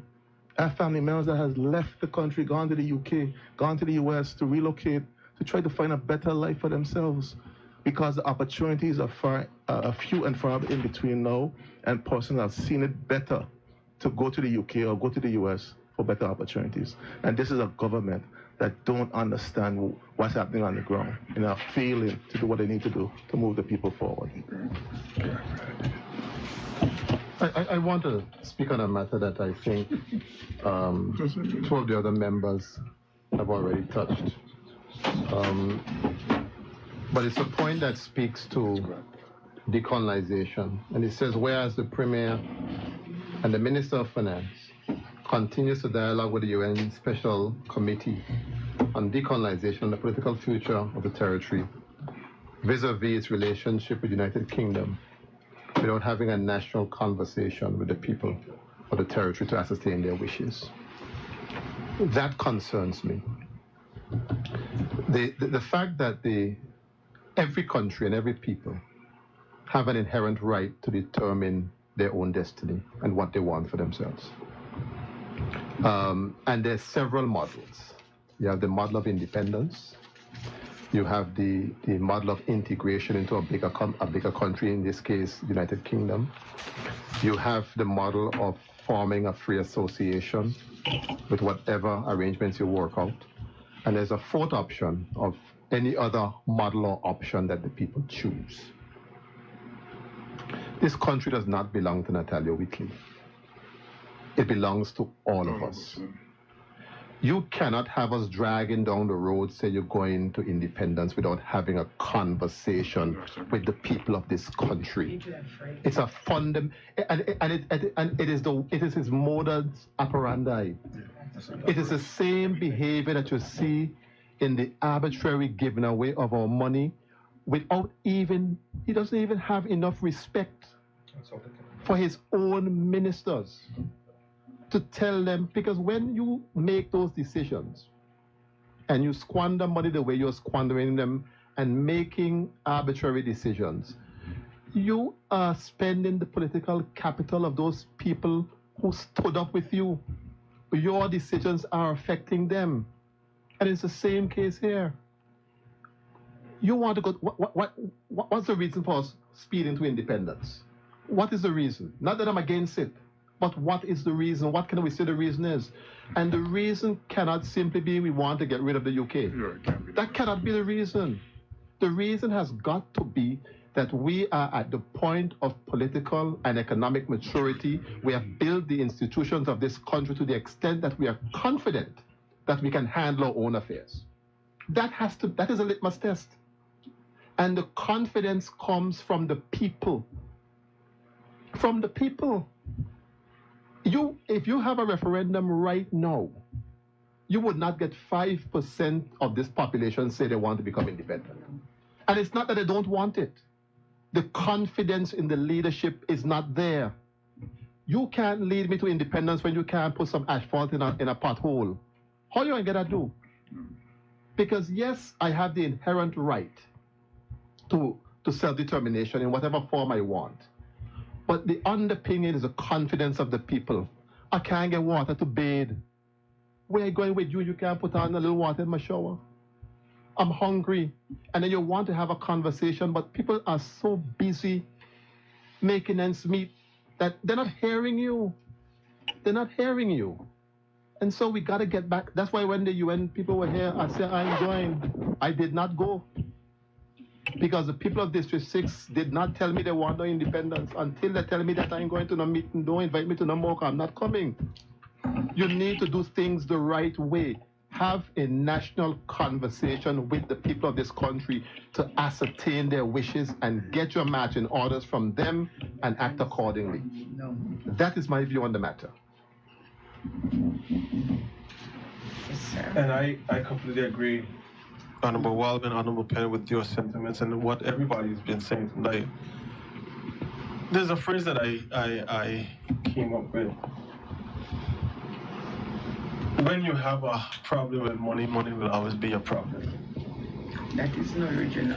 And when money becomes your master, you're going to always chase after it. And that's what we have. We don't have a money problem.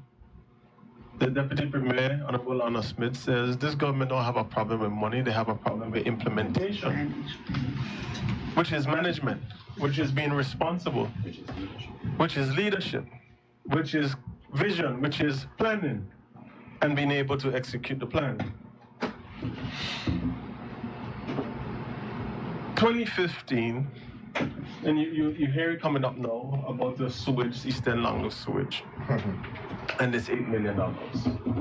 We're in 2024. The member for the 8 will tell you that there's still $2 million outstanding to be repaid by the BVI Ports Authority for the sewage project. But before I came into this house, I knew about the Eastern Langlo sewage issues.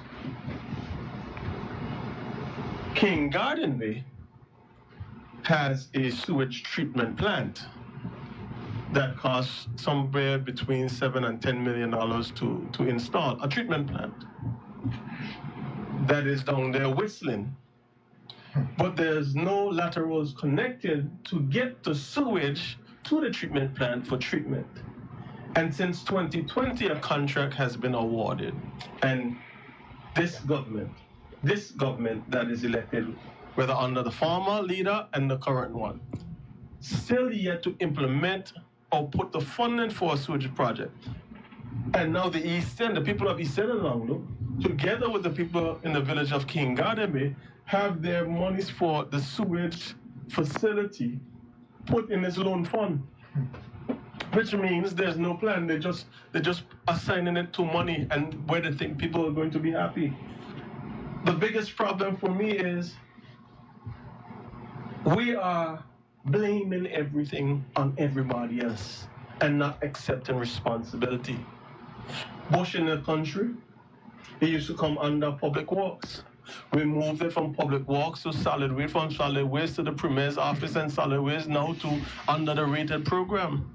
And I heard the Premier say today and even last night, the program ain't working. We need to put more money in the system. But you are the minister of the system. Fix it, why don't you?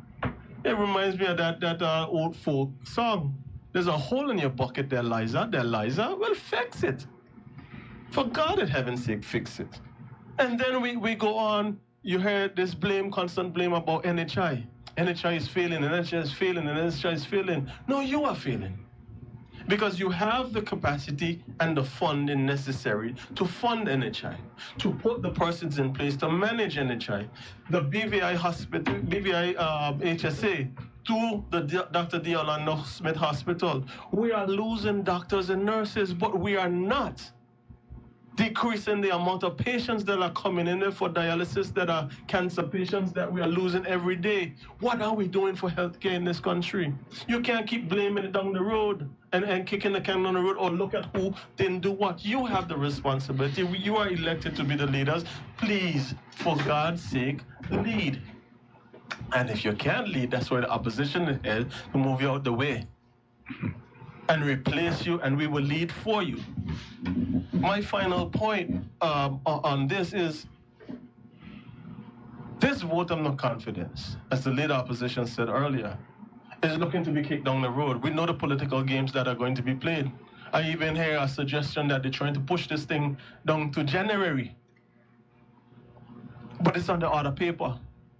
If the premier is responsible, if he wants to be the man, so to speak, you got to face the music, and this is not the music of the opposition, this is the music of the people of this territory who are asking you to be held responsible. And I would say this, people of the Virgin Islands, before we open up the phone lines at 9 o'clock and allow other members to speak, you can't tell me with these 21 points that we have here and others that will come up during the debate, that for the members of the cabinet and the sitting government, that you cannot sit and be comfortable with things like this and sit side and sit.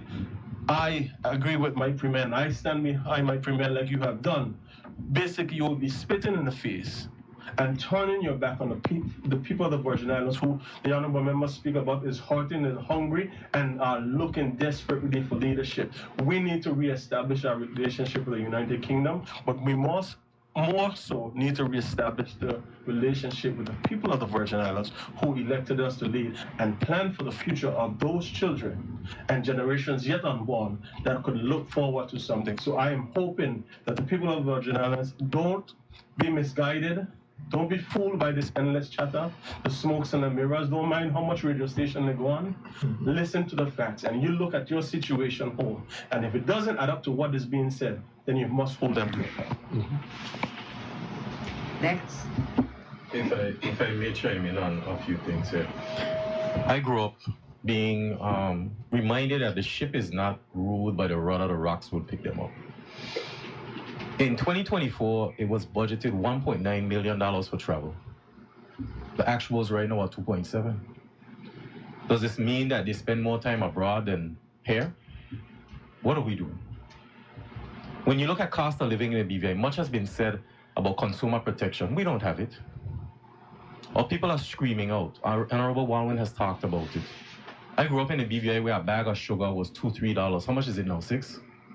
The government has talked about a basket of goods, the cost to live in our territory. We've looked at, you look at land, you look at construction, real estate in our country. We are pricing our people out of the Virgin Islands. Then who are we preparing the Virgin Islands for?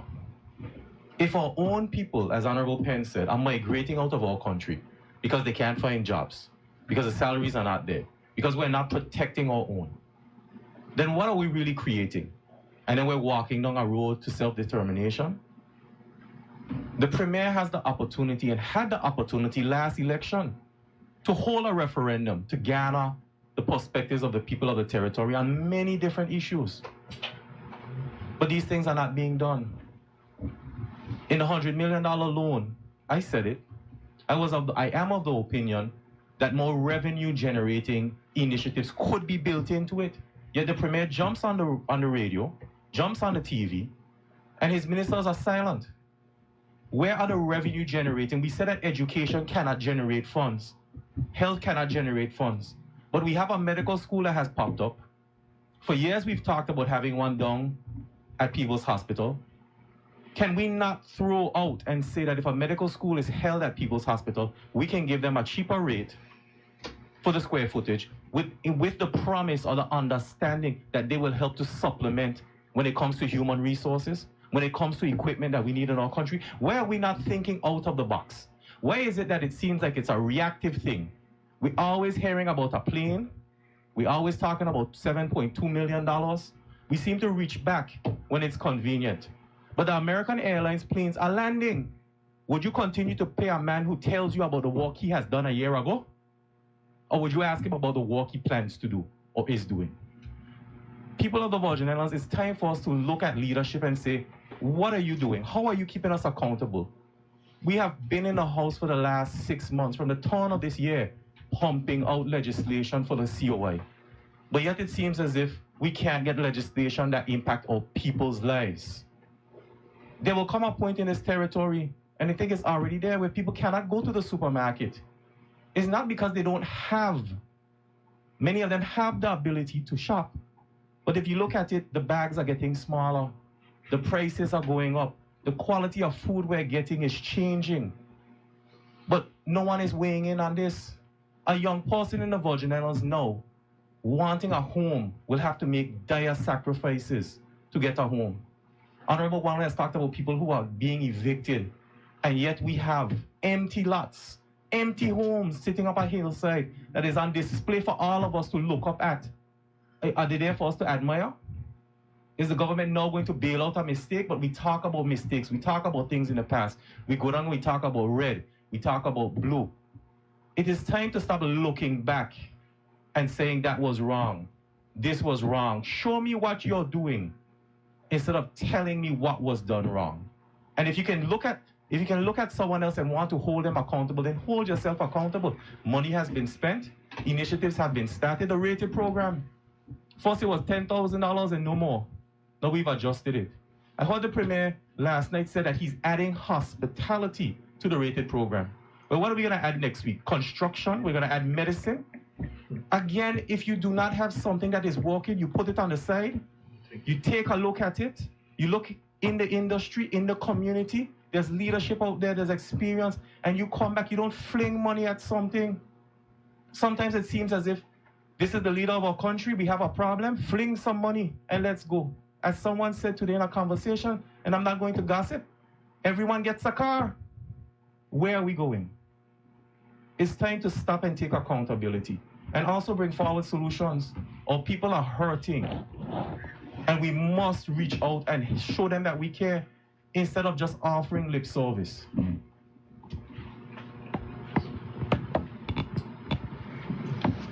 All right. You done? No, you? No, he finished already. Oh, you did?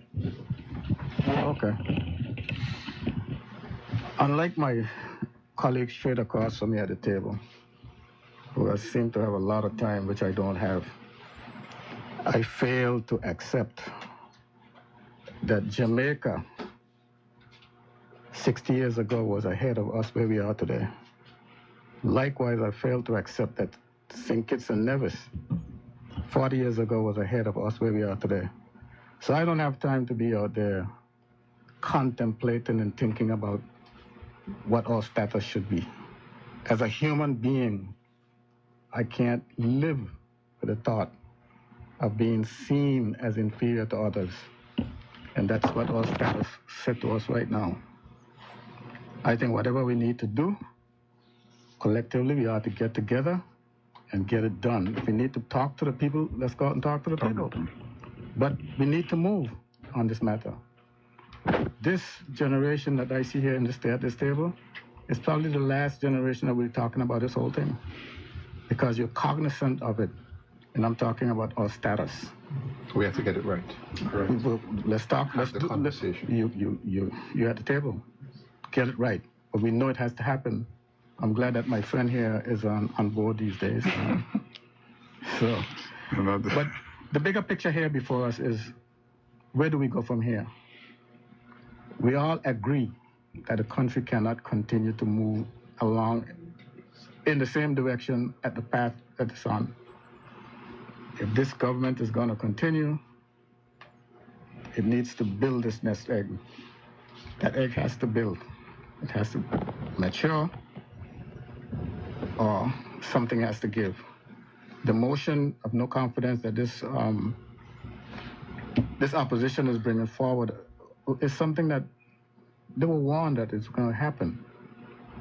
I told him that it's going to come. I told him it's not going to be one, it's not going to be two, it's going to be as many as necessary to get the country right. I don't know what it's going to achieve, but as a minimum, it should achieve better governance, better government. And I'm sure that when the debate comes about, that members in the opposition will not only be pointing out the negatives, but they'll be pointing out how to fix things. Because I don't know what the public expects or how the public see a vote of no confidence. I don't know how to see it. Some people see it as there will be a vote, the motion will be voted up, meaning that the government lose, or be voted down, meaning that the government wins. So let's say the government lose, what happened? Tell the public. The governor will call on the premier to decide or to give his opinion on which way the governor should rule, whether he should rule in favor of dissolution of the House, which means that we have to go back to the polls, or whether he should rule in favor of calling upon a member of the House to form a new government. Normally, what the premier would do, or the leader of the country would do if he loses, is ask the governor to go to the polls. And normally, what happens is that the governor, or the leader of the country, the head of state, normally rules in favor of the leader of government business. So, are we prepared to go back to the polls? Is that what we're looking for? Or are we looking for the possibility of forming a government among us? We have to be clear on what we want. Because you can go into that house, move the motion, and bam, it's either voted up or down. Have we decided on what we want to do? We have to tell the public what we're going to do, or what we prefer, or it's just rhetoric. Could be one of three things: rhetoric, back to the polls, or forming a new government. So let's see where this takes us. Okay, give me 2 minutes. A vote on no confidence doesn't necessarily mean a government will change. You can have a minority government. It will just be very difficult for them to get difficult things done. So it's not just go back to the polls. One of the things I want to get clear is two things that got us this distance in my mind, besides the infrastructure and infrastructural work, roads and water and electricity.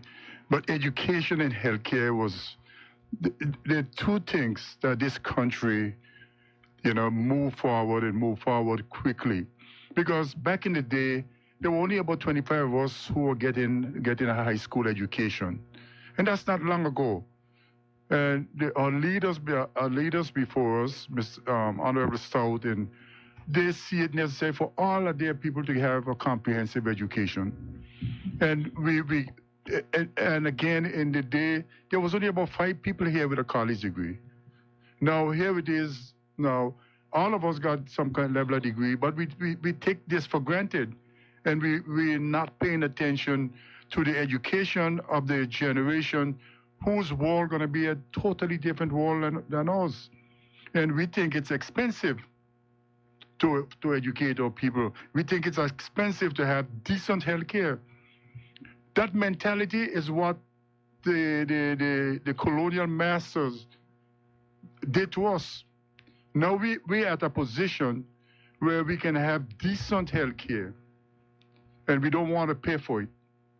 We expect, I guess, Britain to pay for it for us, but they will never pay for it. They will build a jail for you. So we need to cut our foolishness off and make sure that we have decent public health care for all our people from Alligator to Adjustment X.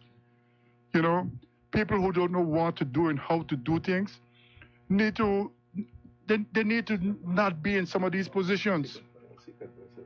You know, they need to get out of the way so we can build our country in a more organized fashion. This is wrong. What is happening right now, and it needs to stop. You know, don't come tell me about looking after my health is expensive. You see, until they end up in a hospital where they can't find care, where they have somebody have to put them in an ambulance on tubes to fly them out of here, then they will understand. But if you could have that level of care here, come on, cut your nonsense out and fund these stuff.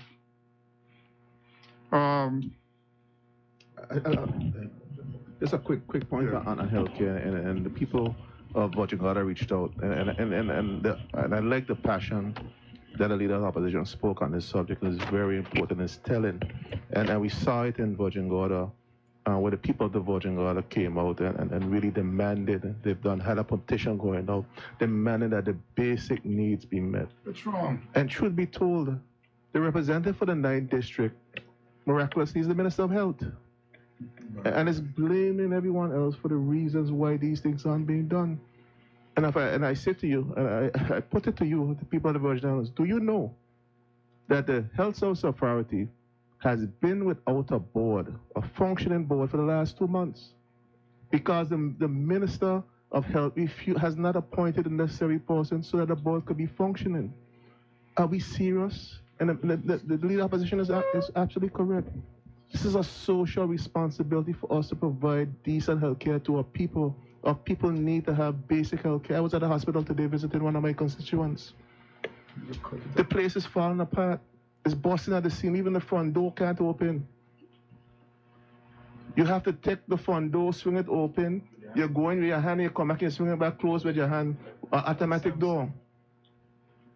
Are we serious about our people?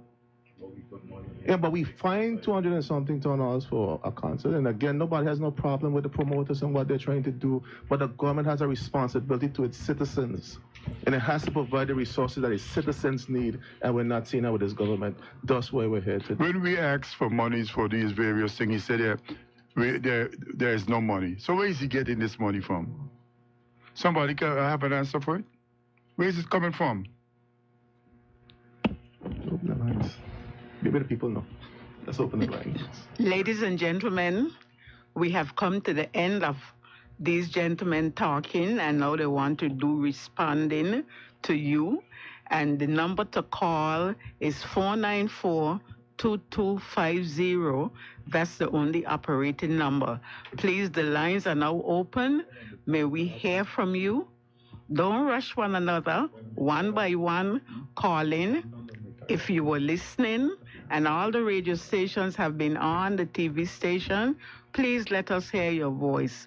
This is your concern. The number again is? The number again is 494-2250. Don't call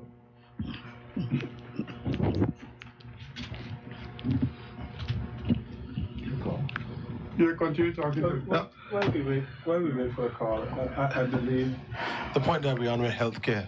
My constituents here at Just Van Dyke. I heard them talking about Medivac and helipad services, and all we need right now for the people at Just Van Dyke is just a simple boat, an emergency service boat that could be able to transport people from the island of Just Van Dyke in case something happens to Tortola. That's all we need right now. We've been asking for it. It existed before. It is not difficult to put in place, but I don't understand. They want to do these grandiose plans to have a public outcry and pictures taken, but the people of Just Van Dyke are just calling for the simple measures to be able to take care of them in the case of emergency. And it's not just Van Dyke. Any guy that's calling for it, Virgin Gorda has the same issue. We just need to do the simple things and stop making excuses. When I was the Minister for Health, we had a comprehensive, trying to develop a comprehensive plan. We built a helipad down by the hospital. And then Just Van Dyke's, for critical patients, you need to get them to the hospital as quickly as possible. So bringing them by a boat to West End and driving them up in an ambulance on a pothole road is not an ideal situation. So that is why a helipad was going to be built in Just Van Dyke for that quick medevac evacuation that you need. The people in the in North Song, a helipad was going to be built there, but I think the developers in North Song was going to get involved in that part of it, so we can get our people to a decent healthcare facility as quickly as possible. So there was a plan. There was a comprehensive plan, you know, to put, you know, people get voted into office and get voted out, and the others who get voted in seem to not have an idea what they want to do, so plans fall by the wayside. People suffer. Well, the immune system. And that's another thing. You can't just talk. We're talking about the systems are broken. But the systems are broken because when you came in 2019, you eroded all the systems that existed. Mm-hmm. Yeah. Because it wasn't yours and you didn't understand them or care to ask a question. And now, question of the caller in. Thank you, caller. We have a caller on the line. Go ahead, caller. Hi, good night. I asked you a question about a yacht charter company coming in from USVI to BVI. There's about 25 boats. I think something. They're not. Can somebody answer anything about that? Some people are saying on some groups on Facebook that they're not getting the license and things like this. It's 25 boats. That's a lot of income for the territory. Okay, let me repeat for you. A yacht company wants to come in from St. Thomas with 25 boats or more, and they're not getting the requirement they need to process their company.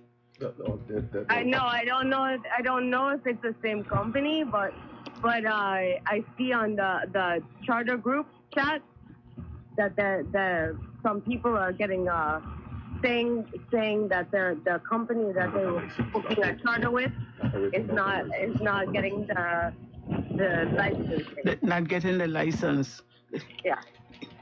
You understand the question? I think she said that the charter companies operate without the proper licensing. It's from the USVI. Well, if they operate without the proper license, they're not supposed to operate in BVI waters until they get the requisite licenses. Yeah, and this is a concern that was raised, particularly with the Premier, in terms of the tinkering that he's been doing with this industry particularly, and allowing more leeway for companies to operate, that is eroding the opportunities for persons on the ground in BVI, and I think that's the caller's concern, that opportunities for persons in the brick and mortar operations who are renting slips at docks, who are hiring persons locally, who are doing all the things to stimulate the local economy, are now being able to have to compete with companies that are just coming through the chute and doing charters all throughout the territory. I know some persons within the industry have said to me that they have a challenge with this, that people are now, when they're supposed to just drop off or pick up, they're actually doing charters through BVI waters, which was prohibited before, but seems to now be allowed to happen. Hello? Are you satisfied? Hello? I said, are you satisfied with the answer you heard? It's a company that's trying to move. From what I'm understanding, it's a company that's trying to move from the USDI back to into BVI. Okay. Okay. Well, these gentlemen have heard, and they will take it up inquire on that. If you could get us our board, get the name of the company and the details, we could ask some questions in the House Assembly or ask questions of the Premier to see what's the issue and why this company is not being allowed to move back to the BVI. Yeah. Thank you. Okay, thank you. Okay, you're welcome. We have another caller.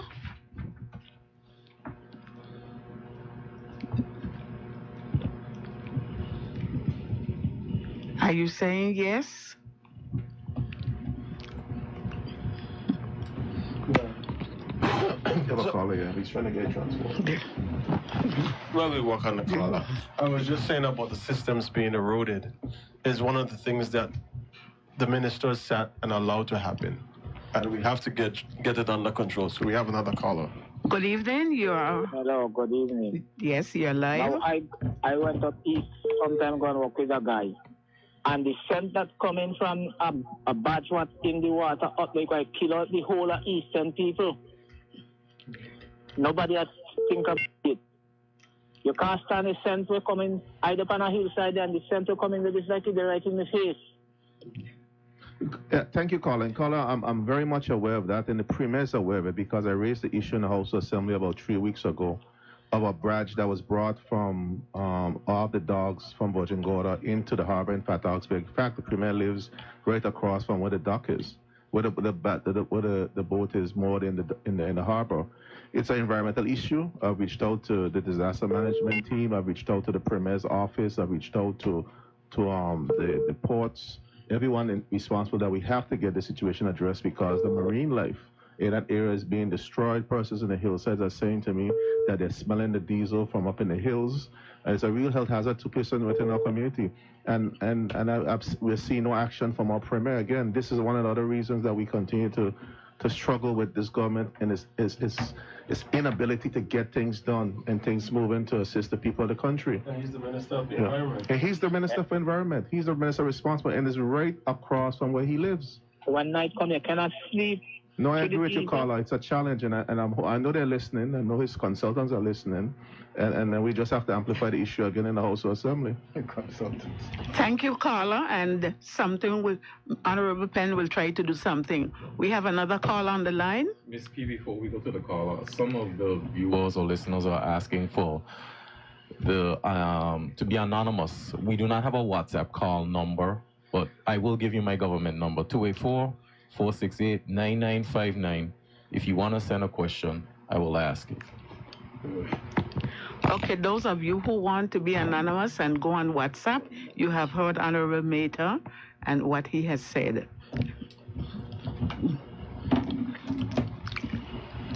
Caller? Good evening. Good night. Good night. How are you all doing? Wonderful. You are live. Go ahead. Yes, it's wonderful to hear the opposition at this moment coming to the people who believe in this kind of forum where you can hear from the people. I have a few things I just want to ask because I know the opposition hit the government on many things, but this is how I want to hit the opposition. If I look back a year and a half, you guys could have been the government, and there's a lot of issues that you would have had to face.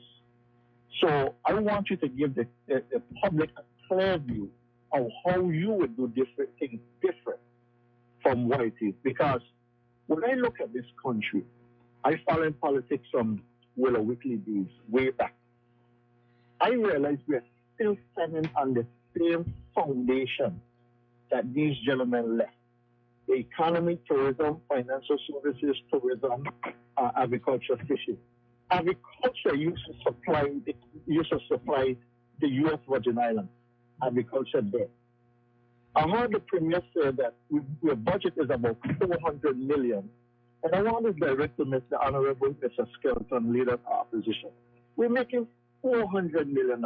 I believe the BVI is a $600 million economy. But somehow we're not tapping in to the extra $200 million to make from the resources that what we have, from what we have. So what I'm saying, Honorable, how in the world we could be $400 million, but we have a little bit to put back into the economy, put back into the people? How can we now generate in a way where we need to cut some of the waste spending, cut some of the areas where that money now could go more into things that more benefit? Where is it now today? Everything that we do, we can't get a return back. It's something, tourism have not reached a climax. We were one of the number one when you go back 20 years ago. We are so far behind. I try to understand that what we have supposed to benefit and even create more revenue for us.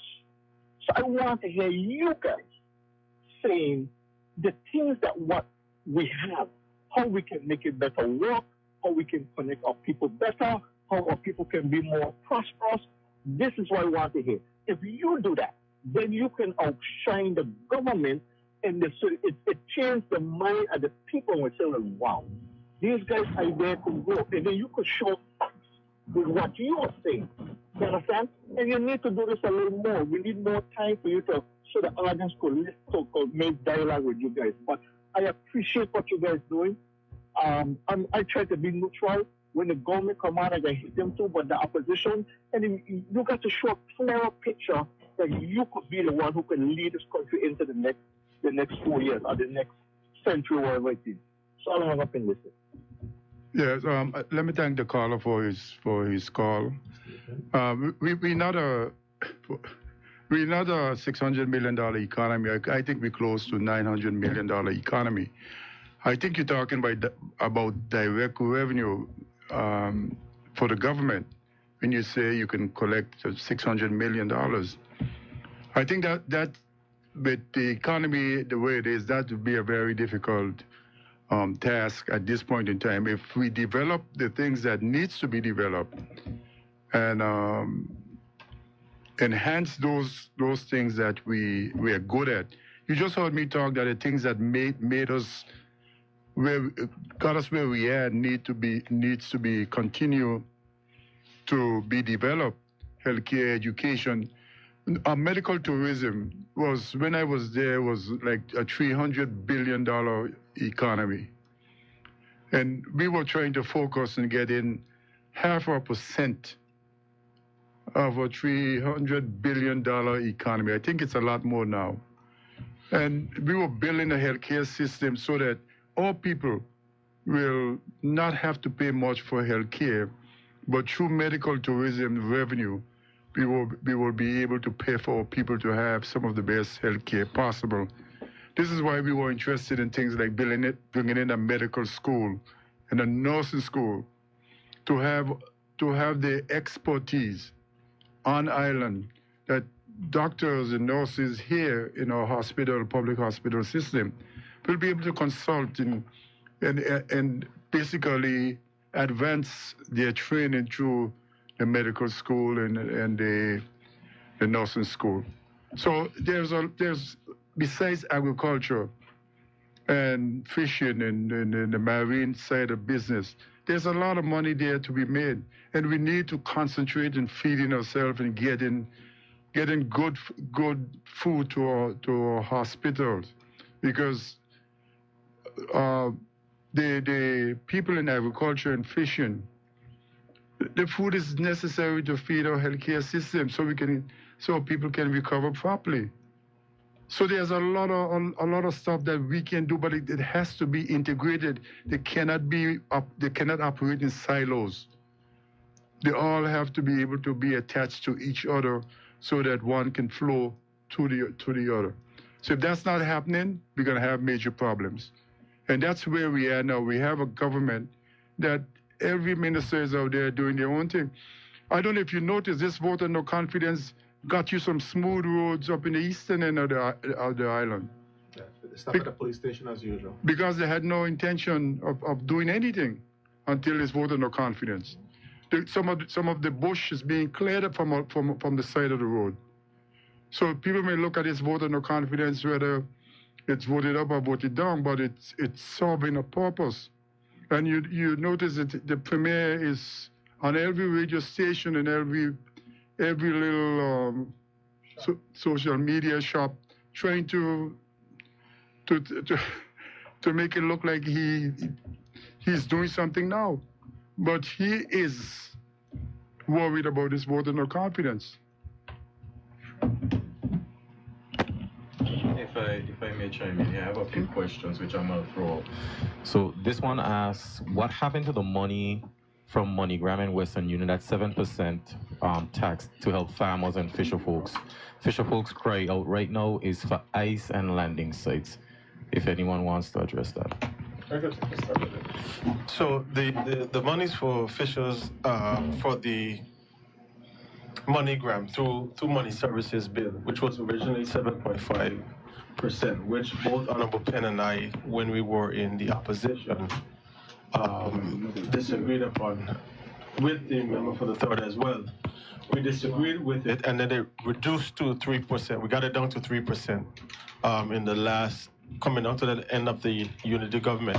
That money is supposed to be split 7 ways.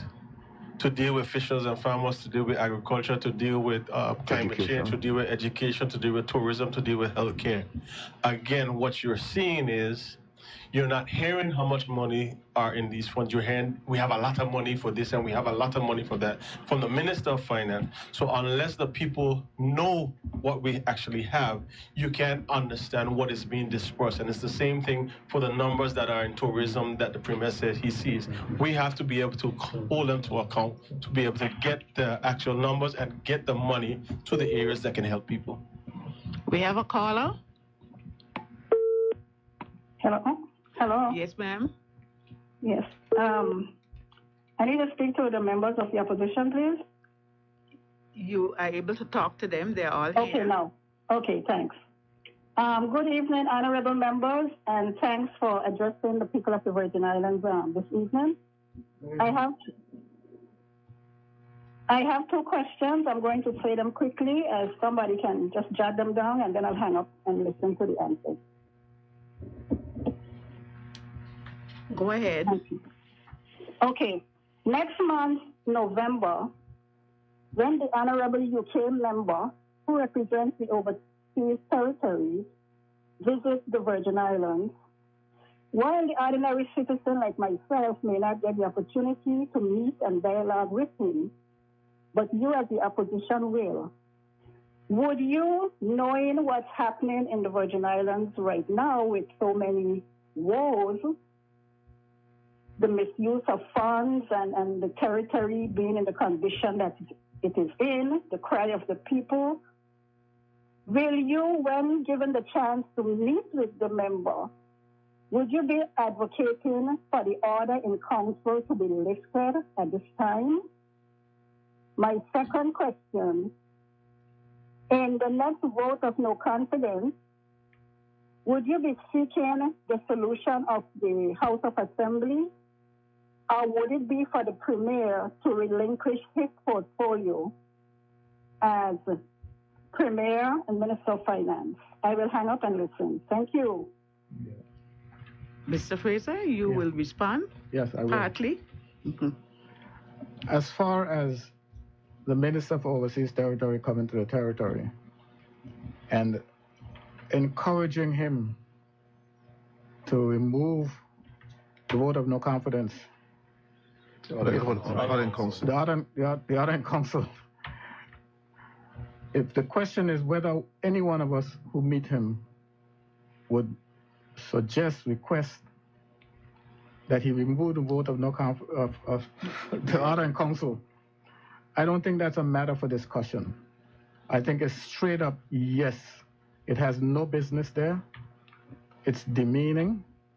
It's putting us back to before granting aid. And I think that whatever issues the British government may have with the territory can't approach the level of, I would say, dress down that this order in council has for us.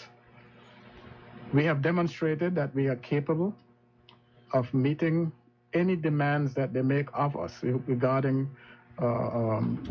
good governance, transparency, by accountability, by coming together. The first thing that we did as a group in the House of Assembly, we came together, we formed a unity government to demonstrate our willingness and our sincerity as far as making sure that all the measures that they have requested of us were being met.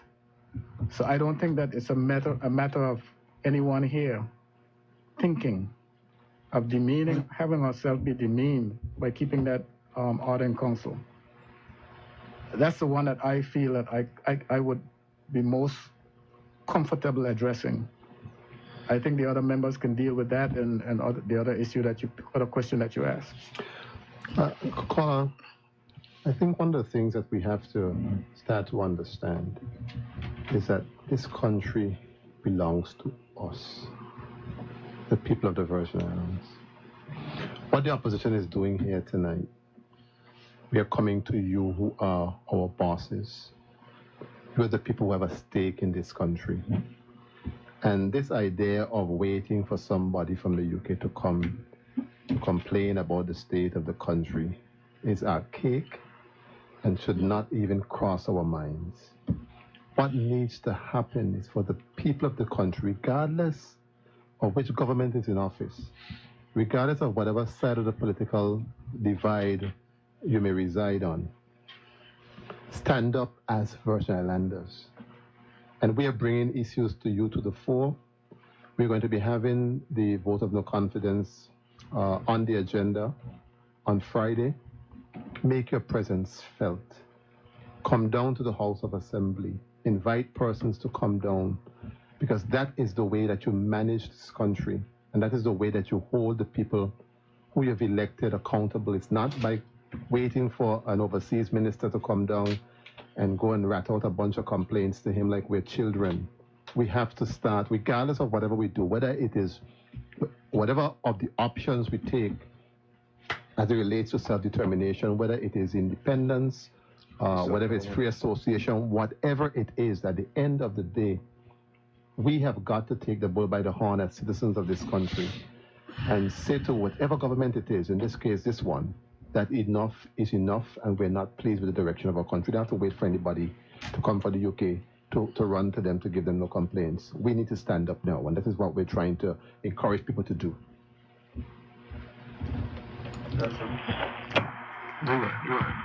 Yeah. I think. Good night. Good evening.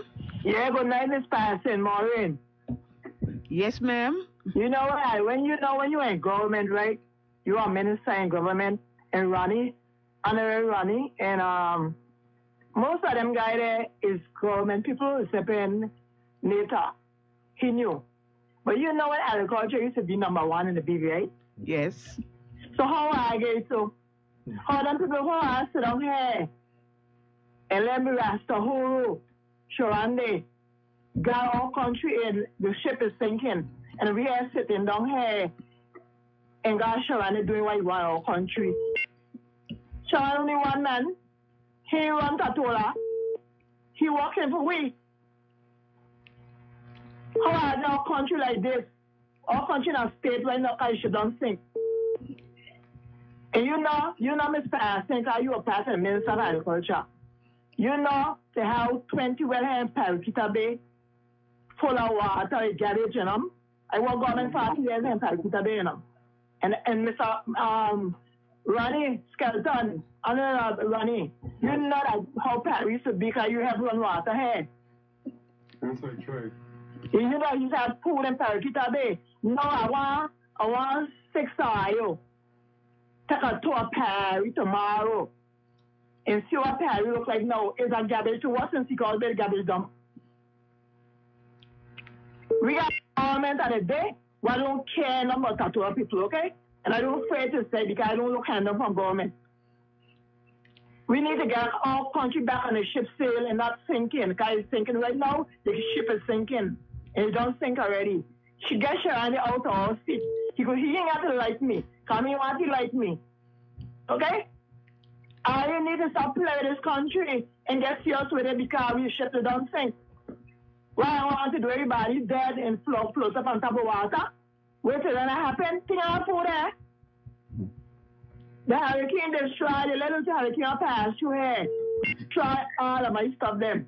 And this piece of thing I got about agriculture man here 7 years. And you got a man in a ship for 7 years. And you can't ship his sink. Can't ship his row the boat. What happened to it? You don't think? You got to buy an agriculture department here. He need to go. You got a man on ship for 7 years and he ain't achieved nothing because Bay but garbage.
back in 2017, and then of course we had COVID-19.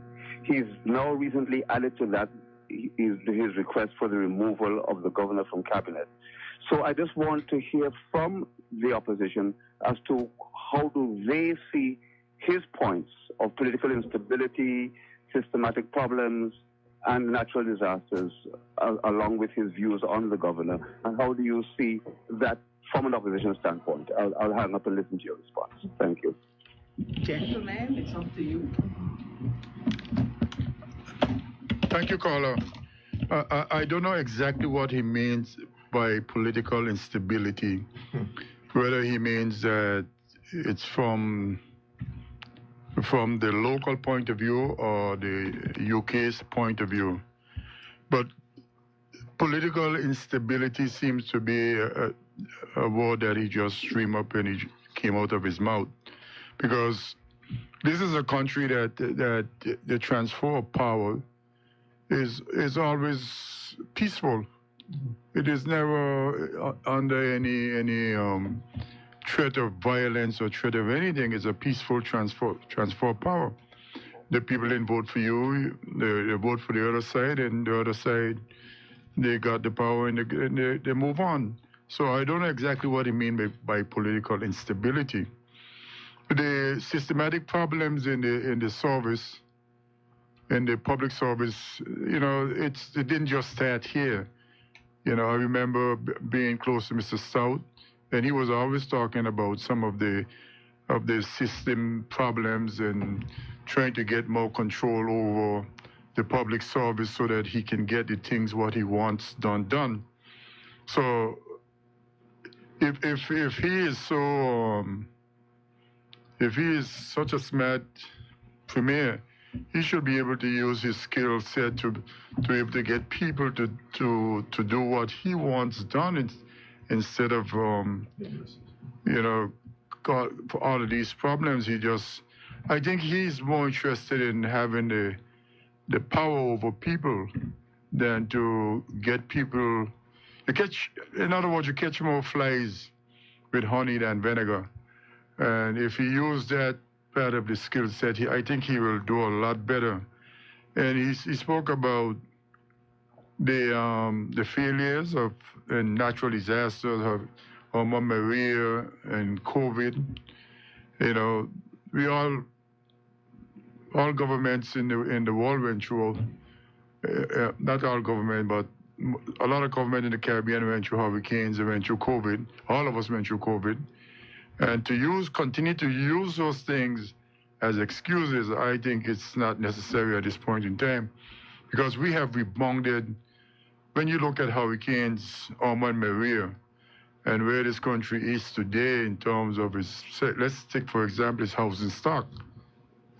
Although you can see still some homes that needs to be rebuilt, but this country has done well in its recovery effort, and it has nothing to do with the government, because the government is occupying spaces in private places where those people who were damaged during Hurricane Irma and Maria were able to build back their establishment so the government could rent from them, and the government can get their admin building up and running. So there is as a leader, you can't go up and down the place blaming everything else for your problem, because you're the one who is in charge. The governor, yes, has his role to play, and all all the premiers and chief ministers of this country had difficulties with governors, and it's not going to stop for as long as they remain in the position they're in and have resolved powers. So we are going to have to build our institution, build our country, force, so that when we say, okay, we had enough of you, that it will be an easy transition, because they will have not need to do anything for us at a point in time. And I know there's a lot of us believe that Britain has done so much for us, but I don't subscribe to that, because somebody's gonna have to point it out to me. Because in education and healthcare, some of our two major things that got us this distance, and the infrastructural work of this country was done by locals, by us, the local government. So the Premier needs to stop looking for excuses, and let's get the work done. Let me deal with the issue of the governor. Deal with the issue of the governor and cabinet. There's a caller. We need a caller. Good evening. You're live. Good evening. It's good to hear Ms. P moderating the show this evening. Good night to the gentleman on the program this evening. Thank you very much for coming out and having this national discussion with us with respect to the motion of no confidence. I have a few points that I wanted to highlight, and about two questions. I think most people in this territory know that I'm very passionate about the condition of the territory. And I've noticed in the motion that it speaks to the condition that the territory has been kept in over the last several years. You know, one only has to drive from East End to West End. Virgin Gorda is a little better. Van Dyke is a little better, and Antigua is much better. But the general appearance of the territory is really a sad state of affairs.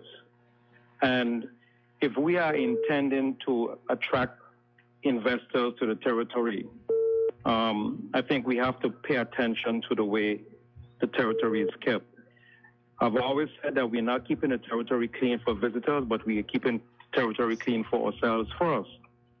And once it's kept in a pristine manner, in a tidy state, then the tourists that will arrive will benefit from the way that we look after it.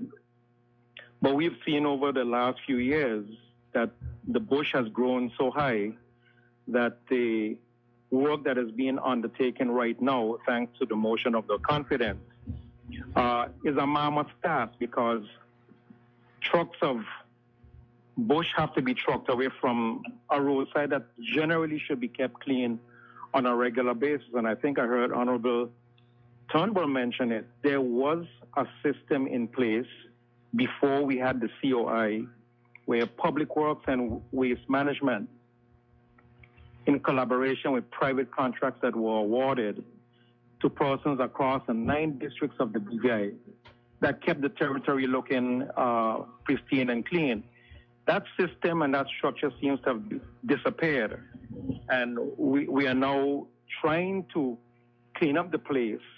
And I know it's going to be a very costly exercise because of the volume of bush that has to be cut. If you put that system back in place, where you have regular maintenance of the roadsides, the verges, and so on, it would be affordable to the government. People would have work to do on a regular basis. Private contractors would have work to do on a regular basis. It can be awarded on a monthly, bi-monthly, quarterly, or annual basis. But we just don't seem to have a system in place anymore. I hear we talking about this new program that has been created, but I'm not sure that is working. And I think that before we start talking about attracting investors into the territory, we need to really, really go back to the drawing board and determine once and for all how we're going to manage keeping the territory clean. We still have votes because of the time frame. I have to ask for your questions. I'm really sorry. I'm really sorry I have to ask for my questions too.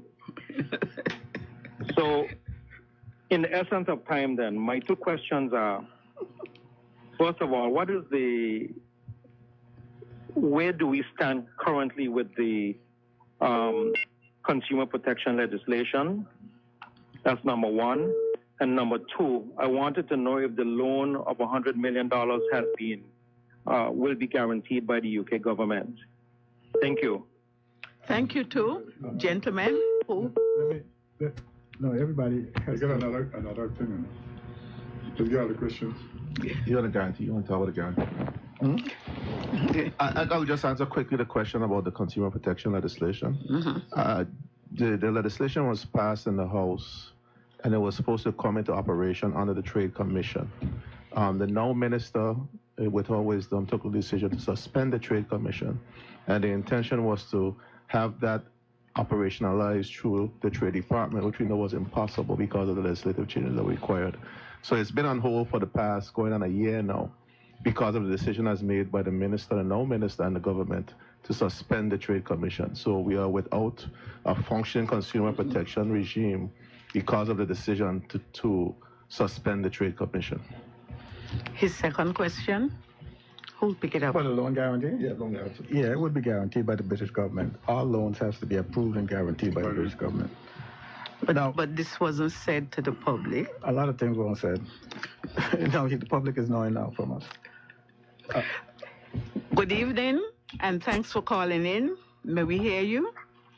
Hi, good evening, panel. Good evening, everybody.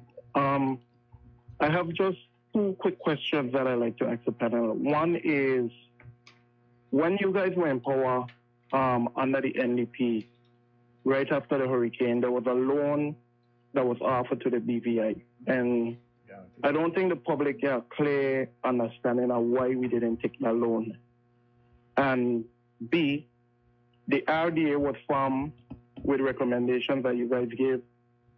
And I'm trying to figure out why the RDA is not as successful in doing national plans. Why there's still so much talk about, you know, we need to do sewage, we need to do this, we need to do that. All these administration, and it's still haven't fixed the problem. Could you guys elaborate a little bit on that? Who will pick up? Mr. Fraser? Yes, indeed. The British government did indeed offer to guarantee £400 million, which is like $426 million loan for the territory for reconstruction and other things, as has been stipulated in the notes. The reason that it hasn't been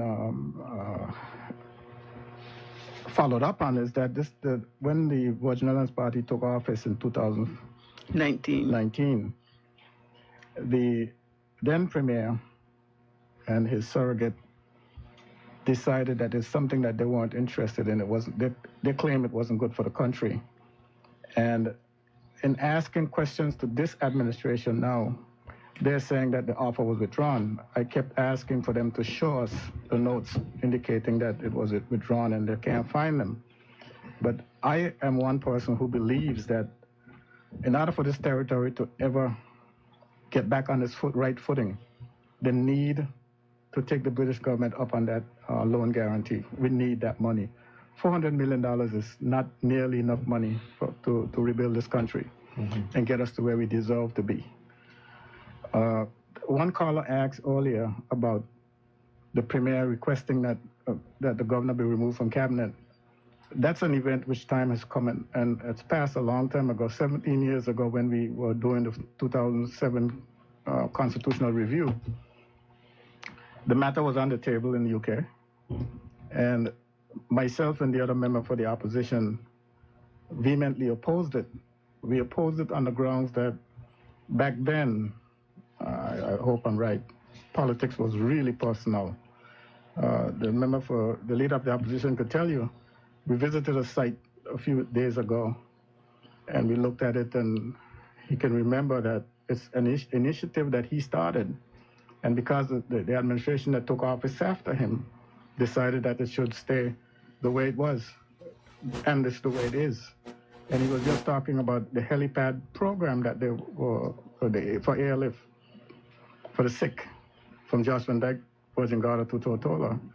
And the following administration thought it was something that they want to punish the former administration, and that's what they do. They just decide to let it stay there dormant. But that whole initiative about removing the governor from cabinet, I think the governor shouldn't be asked. I think he should just leave, because that's where we are today. It's a long time since we are capable of handling our own affairs. We don't need somebody watching over our shoulders. There's the quick point about the RDA. There's a question about the RDA, and I'll just answer that quickly. But they asked why the RDA is not successful as it was before. The reality is that the government refused to give the RDA projects. When we established the RDA in 2018, 2019, what we did is that we borrowed a $65 million loan, and the RDA, the money was subsumed in the RDA, and the RDA executed those funds. And those are all the projects that were done under this government for over the last 6 years. Caller, we have a caller. Good evening, caller. You're live. Hello? Yes, good evening to the panel. Good evening. Good evening, good evening. Yes, I'm just, as one of the concerned citizens, I just want to make sure when the overseas minister comes to the BVI, as he make it clear, he want to hear from the people. Okay? So when he come, I don't want he going to one or two people and he talk about shush thing and he gone back. I would prefer you all get him together and we keep a town hall meeting. Okay? So that everybody could voice their opinion. And especially the indigenous people of this country. Because the kind of thing that's going on in this country need to stop. Okay? We need to put a stop to this kind of behavior immediately. So when the overseas minister come, I would like the opposition leader then to set up a meeting that we could keep a town hall meeting, not just an ordinary meeting, a town hall meeting so people could voice their opinion. Thank you. Thank you, caller. Any comments on that? No, I think this is the caller's asked for what he wants, and I'm sure many people in the country will want that as well. If I just quickly, Ms. P, I want to finish the point of the RDA. The RDA is successful because the government now has taken the position that they're not putting any funds or projects with the RDA to execute. Every project that the RDA has executed it within budget and on time. And we've seen all the projects on the $65 million loan that were executed, additional projects were executed. The high school was done. The new high school was done on the RDA. All the major roadways that were done under this government since 2019 were done through the RDA. Now you have the Minister of Works is seeking to do 38 miles of road without putting that through the RDA, which is going to be a disaster. They just started the road from Paraquita Bay to Hodges Creek. That project is already almost a year delayed. And he's tried to do it through the ministry. And if he had done it through the RDA, we'd have got the proper designs, we'd have got the proper engineering, and the road would have been executed in a way that will be best practice into a good standard. We saw what happened at Fish Bay. Every time it rained, Fish Bay used to flood. The RDA took that project, engineered it, went through the entire process, and we now have a road that has stood the test of time during all the major floods that we've had recently, and we've had no flooding on Fish Bay. And the RDA has been a success story. If I may, I have a few questions I wanted to get to. With regard to educational infrastructure, I am very concerned with the conditions teachers are expected to work under. We have rooms with no fans, mounted or standing. Electricity and water goes off multiple times a week, and money is being spent on everything except giving students and teachers a palatable environment in which they can teach and learn. How is the government being held accountable? They can't manage the schools that exist, and now in terms of basic infrastructure, but want to rebuild Althea Scatley Primary School and Isabella Morris Primary School, when not even 30% of the student population come from the western end of the island. That's one question. There's another one asking if the opposition will ask for the report on the Commissioner of Police, and there was another one. I'll try to find that one. Who wants to comment? Before I jump into the first question of Joel's table, I'll go back to where we were on the RDA, where Honorable Penn left off. And I think it's important for us to understand what is happening now. The RDA became a success story. because it was funded, because you had proper management and proper systems in place. Now you understand that the minister has a plan to merge public works, which has been stripped of its human resources and human capital to be able to execute the things that they used to execute. And he wants to merge RDA with public works without fixing the structural issues and systematic issues within the public works department. Minister also has this grand idea that he wants to merge BVI electricity with water and sewage. Oh, you cannot take things that have life in them. BVI electricity has life. It has the ability to earn money. The government owes it money, but it can sustain itself. But the water and sewage department, we made it a statutory body that has been losing some $20+ million every year. You don't hook on a dead thing to a living thing and expect it to live. So this is the problems that we have. We have to ensure that we fix the things and not try to push problem onto something else because we're going to destroy our country. To the question that asked about education, again, it comes down to planning. And you don't have to develop new plans. Just look at what was done back in the day. Back in the day, the honorable member for the 6th was the Minister of Education. Honorable Eileen Parsons was Minister for Education. But go back to the vision that was cast. We were educating our people to go away to school, to come back, to take the jobs, the top-paying jobs in the trust companies, in the government service, so that we could be responsible for our own affairs.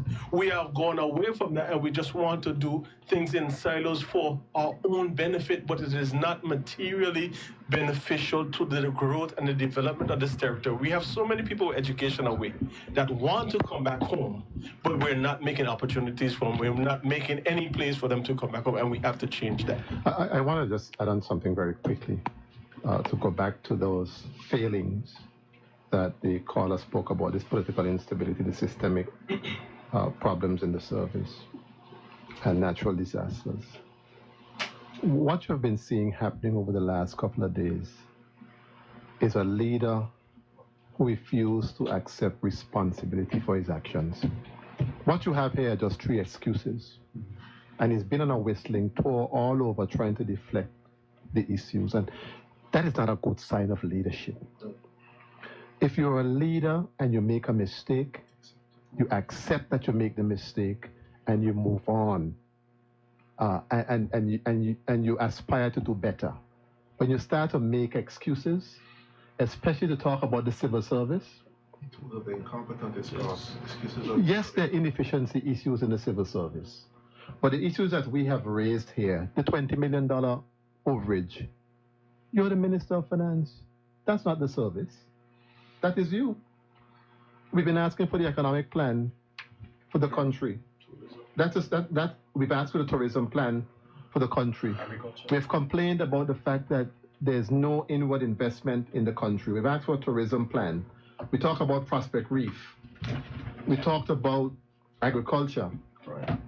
Crime, social services. We talk about you not funding the National Basis Bureau. Those issues are not systemic issues. Those are leadership issues. And you have to start to take, if you want to be the leader of this country, you have to learn to take responsibility. Heavy is the head that wears the crown. And if things are not working right, particularly the things that we have just mentioned here, those are ministerial issues that you have to address. Is that the call? 5 minutes. If I may piggyback on that as well, to the question that I read that was submitted via WhatsApp. Again, it comes to leadership. Althea Scatliff, I've said it publicly, there is a strong alumni there. I know it's being built by private money. I've heard that there's been consultancy. If I am wrong, come forward, alumni from Althea Scatliff, and tell me you've been consulted. If the persons in the 5th district have been consulted, come forward and tell me you've been consulted on what is happening. And when it comes to Isabella Morris, the same thing. Are we looking at just ministers executing their plans? Is the Premier taking control of his cabinet and having conversations about how things should be done? We're screaming and saying the schools need things, and I agree. Accountability, it starts with the opposition, but it also includes the leader of the country. Moreover, when we look at where this vote of no confidence is going, if we have 5 minutes, I want to say to the public, come out to the House of Assembly. And if the Premier is trying to delay this vote of no confidence, let him know and the Cabinet know that this is a part of democracy, it is part of good governance, and it should not be delayed. Be a leader and take what is coming in terms of democracy. I honestly believe. Just a minute. Yeah, not an ear? No. When we done then. One of the things that I think the Premier is doing with his vote of no confidence, he's playing into the hands of the British. Because if they can sit there and see that you are willing to basically thwart democracy, make sure that democracy, the democratic processes don't happen, that's dangerous. Mm-hmm. That's dangerous. And then, like the caller said, November, the Minister for Overseas Territory will be here.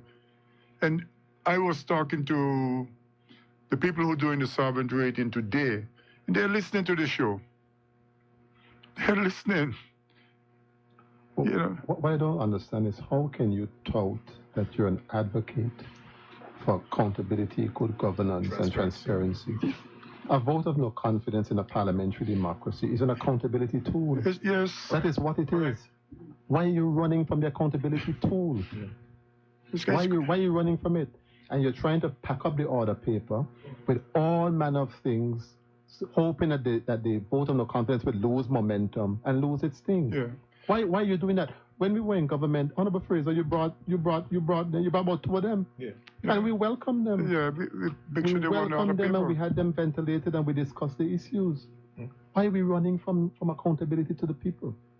And he has four colleagues who are, no, he has six colleagues who are supporting and abating this foolishness. What is happening also is only him right now, going around the country on every radio show and on every panel now, speaking where his colleagues defending what his actions. Do we have political instability within his government? His own government. No, but if he continues down this road to make sure that, or try to ensure that the vote of no confidence doesn't happen, he is only playing into the hands of the British. He will never get a vote that order in council lifted that easily, because they're seeing the danger. Yeah. Wrap up. Can I? Yeah, sure. No, you're on the air now. You can't turn it off now. You're on the air. So you want to speak on the air? No, later. I would like, thank you for the permission to make two comments. I have said it, and I will say it from top of Sage Mountain, that of all the ministers of education, including me, I think Minister Walwyn was the best. That's the first thing. Again, I am concerned that the Premier is talking about incompetence in the civil service. I was a minister of 3 ministries, and up to today, I talk about the competent staff I had and the loyalty that staff showed to me. Mm-hmm. What has happened between 1995 and now? He is saying, ladies and gentlemen, thank you very much for listening. Thank you for your calls. And I sincerely hope this is the first of many, because it is needed. You need to know what is truly happening in your country, and tonight you heard it. Thank you, ZBVI and all the other radio stations, for having us on. And gentlemen, I am truly honored to have been selected, although I didn't think I was up to the mark, but somebody said they're glad Miss P was here, so I say it too. Thank you very much, Miss P, and good night to everybody. Yeah, good night, everyone. People, good night. Good night. The Virgin Isle is a garden.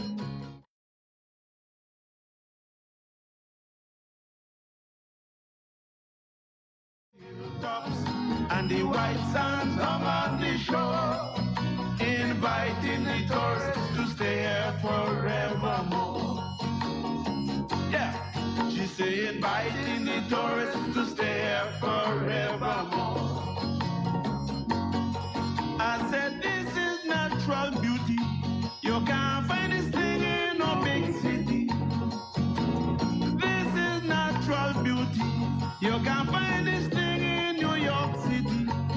People from America, England, and France. ZBVI 780, the tradition. ZBVI now concludes its broadcasting day. ZBVI operates on a free